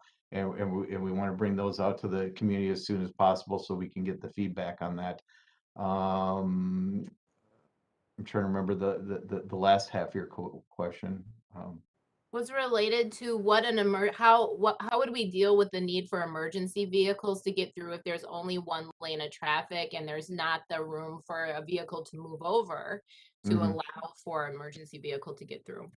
Yeah, and that's something that we're also working with the design teams about, you know, what is that space that we need, you know, so we can get vehicles to pull over to get the emergency vehicles past them. So we're trying to determine how to handle that within either the existing lane or, you know, are there other things, you know, can that emergency vehicle maybe, you know, bump up in certain locations onto that guideway? Dan. Okay, so at this point, those things haven't been solved for. Well, Linnea, sorry, Chair, Councilmember Atlas Ingebretson, there are obviously a couple of different ways you can solve either one. One of them is you can get more space to allow left turn lanes and to allow for passing of vehicles by widening. And in some cases, widening the existing roadway is possible because there's space to do it. And in some cases, there's not. There are buildings right there. And so any widening would require the acquisition of buildings. And so what we're doing is kind of comparing how do we fit in various parts of the corridor? How do we fit everything in to any individual block? Because in some blocks, all we will need is LRT and one lane of traffic. And in some blocks, we will need stations and we will need left turn lanes. And so in that case, we're looking at, is it viable to put LRT on 2 streets and separate it and not put it all on West Broadway? Could we put a one-way pair of a roadway, put LRT on West Broadway or Lowry and then put traffic on a one-way pair? What about putting LRT on its own alignment? And so each part of the corridor will have to be creative in how we do that. In some cases, buying right away and purchasing property may be the preferred methodology in the community based on what's happening in those blocks and with those properties. And in some blocks, buying right away or acquiring property is going to be absolutely off the table. This property or that property will be what we would call untouchable, if you will. And so depending on how that works, that'll help balance just where. And so we're looking at that in each of these pieces individually so that we can comprehensively understand which method works best and to provide choices for the community to provide input into when they look at those options. Chair, if I could, just a follow-up. Go ahead. So then when do you think we'll see those kinds of things illustrated? I feel like that's so important to show in the community and to identify what are the properties that are going to be untouchable. You know, if engagement's already happening and these things aren't there, that seems to me to be a really important thing. So I'm just wondering, when will you have that information and where does it sit in the engagement kind of pipeline, if you will? Madam Chair, Councilmember Atlas Ingebretson, I can take that, and then I think the team can also. So we hear that, right? It's we need to get some more details out to community members. So as we look to September and October, that really is going to be bringing out a lot of that detail. We actually want to think about designing some workshops with community members. You know, if they're interested to sit down with us, to kind of roll up our sleeves and go through and talk about what are those community assets that we've heard that are going to be protected, what community assets may be impacted, but let's talk a little bit about what that might mean in terms of impacts of this as well. So it's that next layer that we need to go down, and our thought is to start having those conversations in September and in October. Thank you. Do you want to continue on, Nick? Yes, Chair. So can we go back to slide, I believe we're on slide 24, Greg.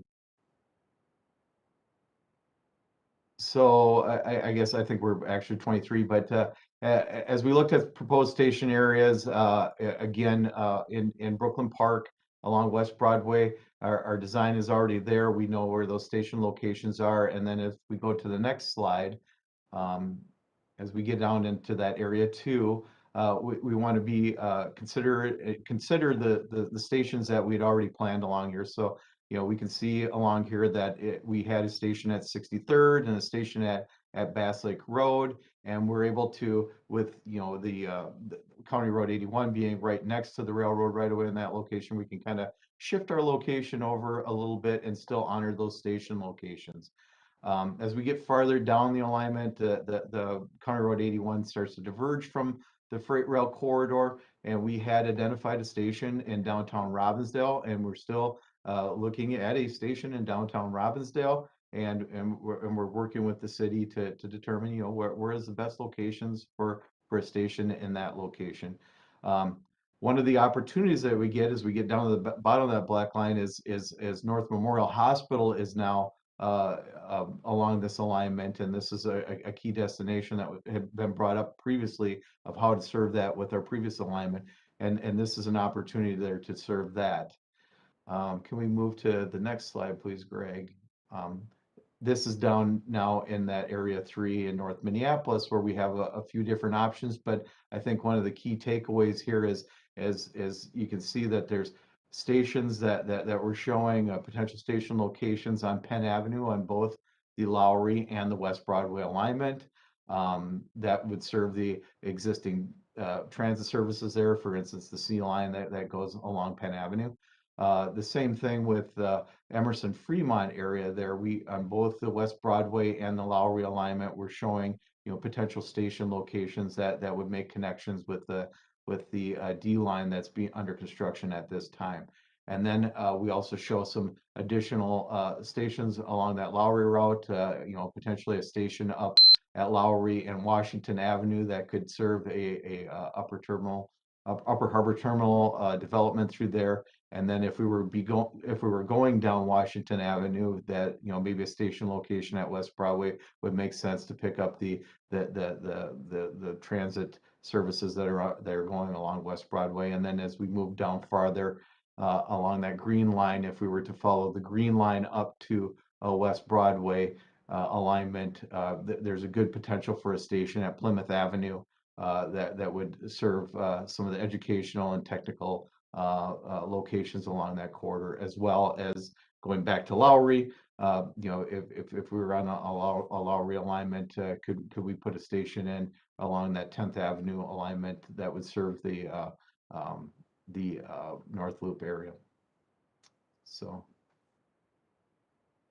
with that, those are kind of the station locations that we're proposing, and we're getting comments and feedback from the community on these, and we'll keep considering these as we move forward. So Sam, I'll turn it back to you unless there's questions.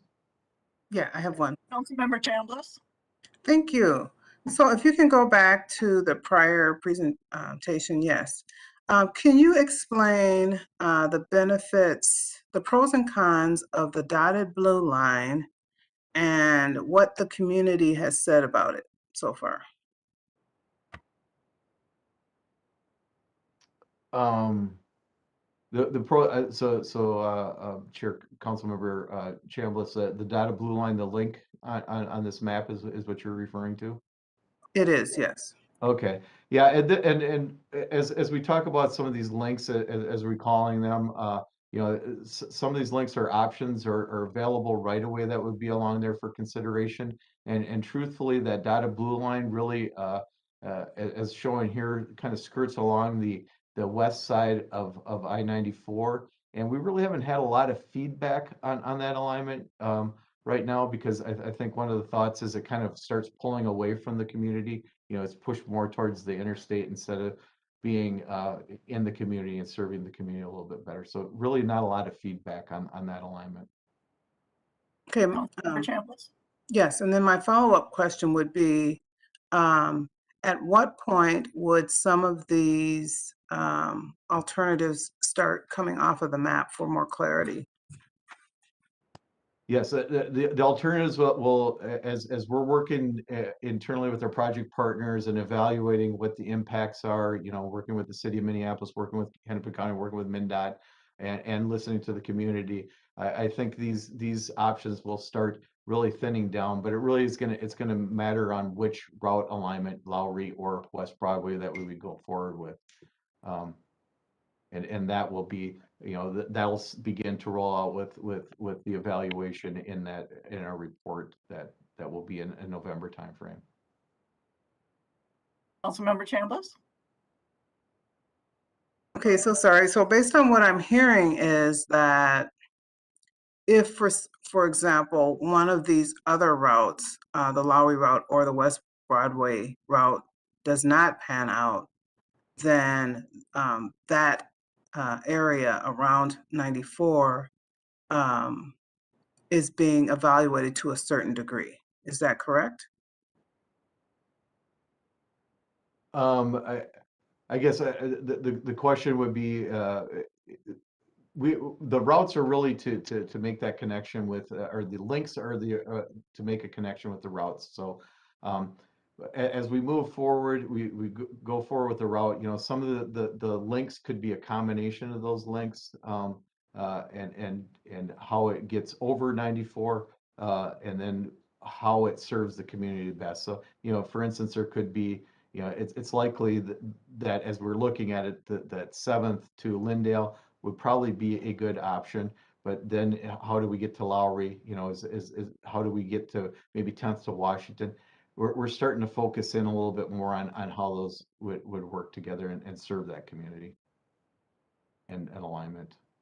And Madam Chair, Council Member Chambliss, the good news is we don't have to decide right now. We still have some flexibility in our process, but we wanted to share with the communities what are some possibilities there. So as Nick said, that really what we're looking is, do we feel like we have enough support for either a Lowry route or a West Broadway route? And then some of those links make a little bit more sense because we're able to connect to some better destinations, to kind of really think about the whole transit trip and what makes sense there. So some of them will fall away like Nick says, but then we'll have to go a little deeper and do the analysis of what links really do make more sense and kind of keep the whole project moving forward as well, and then balancing who we're serving too. Thank you for that. Okay, thank you, Nick. Madam Chair, I will keep us moving. I know there's probably some more questions and comments. So where do we go from here, right? We've covered a lot of information with you, and thank you for your time. You've been so gracious with it, but wanted to share kind of where we've been and where we need to go. And so, Greg, if we can move to the next slide, just really just shows that if you think about that first box of the LRT project principles, after we made the announcement back in August, we really moved into that December work, that October, November, December work to make sure we are updating our project principles that really kind of reflect the moment that we're in now and our communities, because again, we are now serving some slightly different neighborhoods here, and we wanted to make sure those voices were coming into the process as we move forward. So we developed those initial routes for consideration. We're working on our evaluation on what that is. We're refining that with the input that we're receiving from community members in terms of where those stations make sense for connections and for getting folks access to the things that make life kind of worth living and being in this region. And so we're really kind of sitting right now at this point of bringing all of that information together and sort of moving forward. So what does that look like? So our hope is, as we talk about and as we shared with you, that we still need some more technical work that needs to be done. And this is really kind of emanating out of the community feedback that we're receiving with the potential station locations and kind of what does LRT look like on Lowry, or what does LRT look like through Robbinsdale or on West Broadway. So that is eliciting more feedback and definitely more questions from the community. And we want to get those answered in September, in October, so folks understand kind of where we're going, and that that really begins to kind of set this for community members. So our hope is that in November, that we will come out with a draft report that really kind of takes all those project principles the criteria and meets the goals, and say, if we were to look at West Broadway, if we were to look at Lowry, and we want to know, and then also 81, the modifications to that, does this project really hold up, and really give that information to the community to understand, to sit with. We'll ramp up again very intensely with our community outreach. So if we go to the next slide, Greg, just want to talk a little bit about what that report would look like. So really summarize a lot of the work that we've done, talk about what we've learned and what we heard from the public engagement, really apply those principles and those criteria to the routes, and open that up for feedback. Does this make sense? Is this what folks understand this project to be, and understand, beginning to articulate what the benefits are, as well as some of the impacts? The initial draft report that we would hope to release in November, we would have a 45-day comment period as well. So allowing folks to really take that in, digest it, come back to us, and have us talk about the report, really get into the recommendations at that point. We'll bring that back in.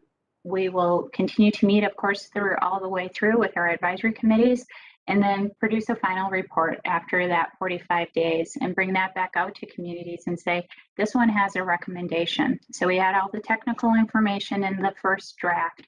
We received your feedback from all of our communities. And then this is what we feel that can be supported as a community supported alignment, the one that really best meets the needs, the goals, and the principles set forward for this project.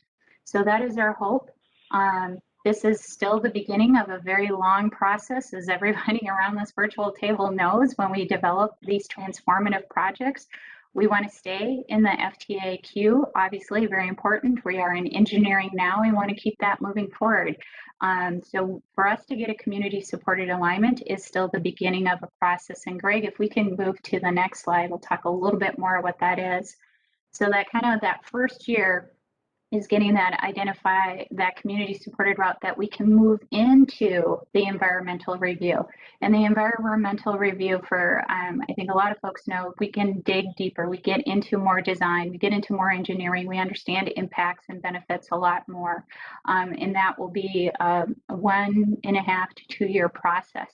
That is also, at that time, we would be seeking municipal consent with our communities as well. So anytime we have a change in station location or alignment, we would come back to our communities, to our cities, and go through a municipal consent process. So we would have to do that as well as part of our process. All along, continue to develop our engineering. Really looking forward to getting our kind of amended record of decision. And then that allows us to start doing some of those pre-construction activities, right? Like purchasing the right of way, getting our contracts going so we can have construction. And if everything lines up really nicely, and that would be our hope, and that is our goal that we're hoping, is that we can potentially have kind of this fourth leg of our light rail system opening in 2028 or our goal. Again, we know that there's risk at every point of this project as well, right? Because we still have a federal partner that we need to engage. We still have our environmental work that we need to do. We still have a lot of work to go forward. I can say, speaking for Dan talked about our Federal Transit Administration, we do have quarterly meetings with the leadership here in Region 5, and also some of the staff from Washington, D.C. attends that.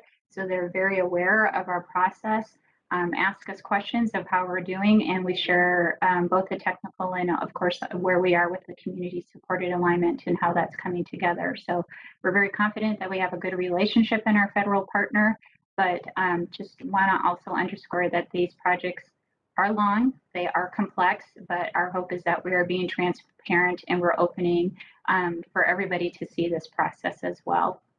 Have one more slide, and I would be remiss if I did not share for everybody to just how they can stay in touch. And this is more for our public members that are watching.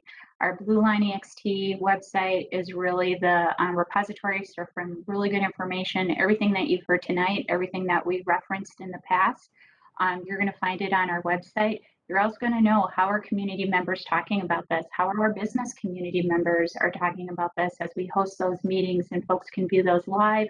They can get the handouts and the presentations, and they can see the comments. So you don't have to take our word for it. You can actually hear directly from the community members and how they're feeling about it.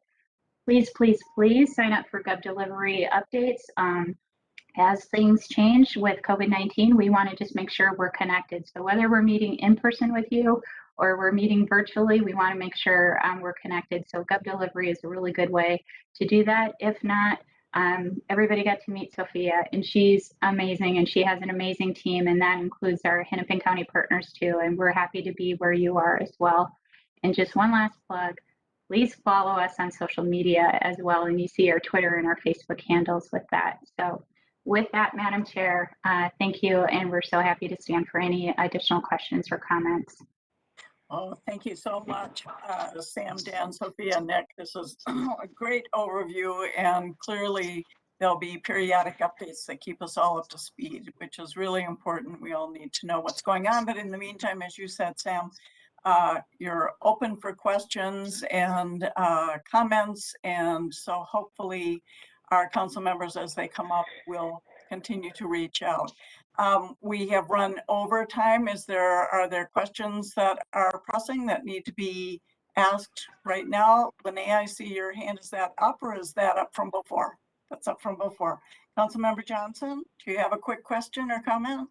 Yeah, thank you, Madam Chair. I know we have these deadlines, but sometimes, and I appreciate that a lot. Sometimes, we just get into these topics where, we have to cut short, and it's really to benefit the council members. So please bear with me. So I know that City of Maple Grove has communicated with the Met Council that they are interested in possibly a spur from this Blue Line extension. So I want to stay on track with that effort and find out if that's a possibility. The original routes, before we even landed on the original route that we're not using, the BNSF route, had as one of the potential options a spur, I think, to Maple Grove. So I just want to stay in queue on that. And second of all, this is a huge undertaking. I saw what happened, on the Green Line through St. Paul, down University. Broadway's even tighter.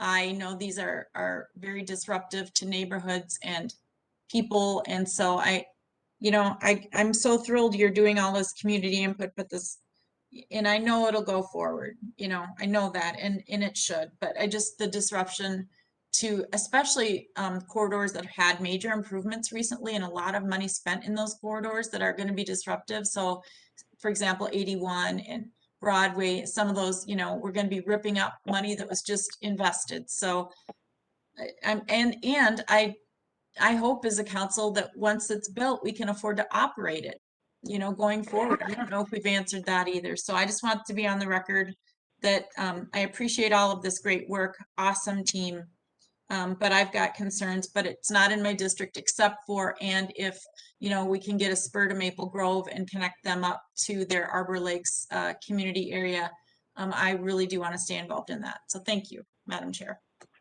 Thank you, Council Member. Anybody else have a quick comment or question?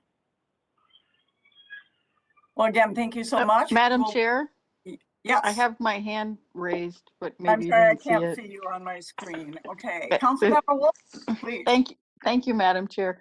At what point do we update the ridership numbers with post-pandemic numbers? Everything up to this point has been working off of, the sort of the pre-pandemic methodology for ridership, but at some point we've got to look at new numbers. When does that happen? Madam Chair, Councilmember Wolf, you're absolutely right. We do need to update our ridership numbers. That will happen as part of our process moving forward. It's not something that we would do next year, this year. It's something that we may do next year. With that, we would still follow the FTA process for that modeling. That modeling typically has us have a horizon year of like 2040 or past that. So basically, it's still built on our plans to have folks moving in and building and moving into our region, and that's really what drives a lot of our ridership numbers. We also understand that transit is not going to be the same. Transit just won't be the same. It's going to be different. We're going to have different markets, and we're going to have to serve things differently. I would just say that, as we know, for light rail, it's not that commute into downtown. It's connecting all of the communities along the line, and we do feel like that is strongly going to connect where Robbinsdale is a destination. Minneapolis continues to be a destination, and folks that are seeking, you know, the education opportunities up in Brooklyn Park. So it really does still connect. But just to answer your question, that is something that we would do, not through our immediate process, but it's something as we look at to maybe next year. Sam, I would also add, we also need to know just what route we want to do this ridership model on. It does us no good to necessarily run a ridership model against the old route, just to compare with where we would be.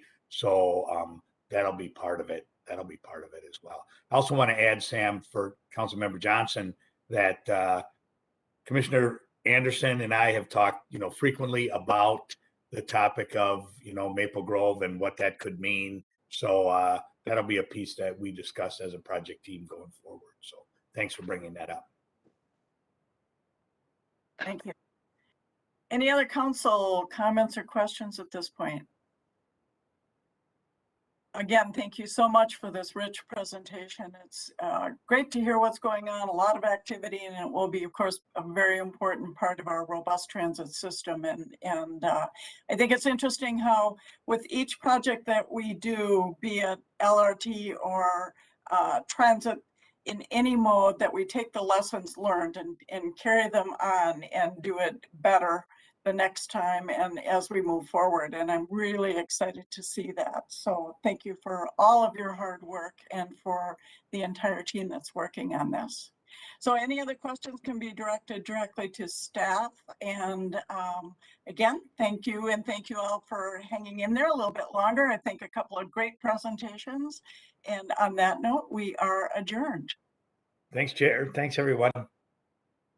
Bye, everybody.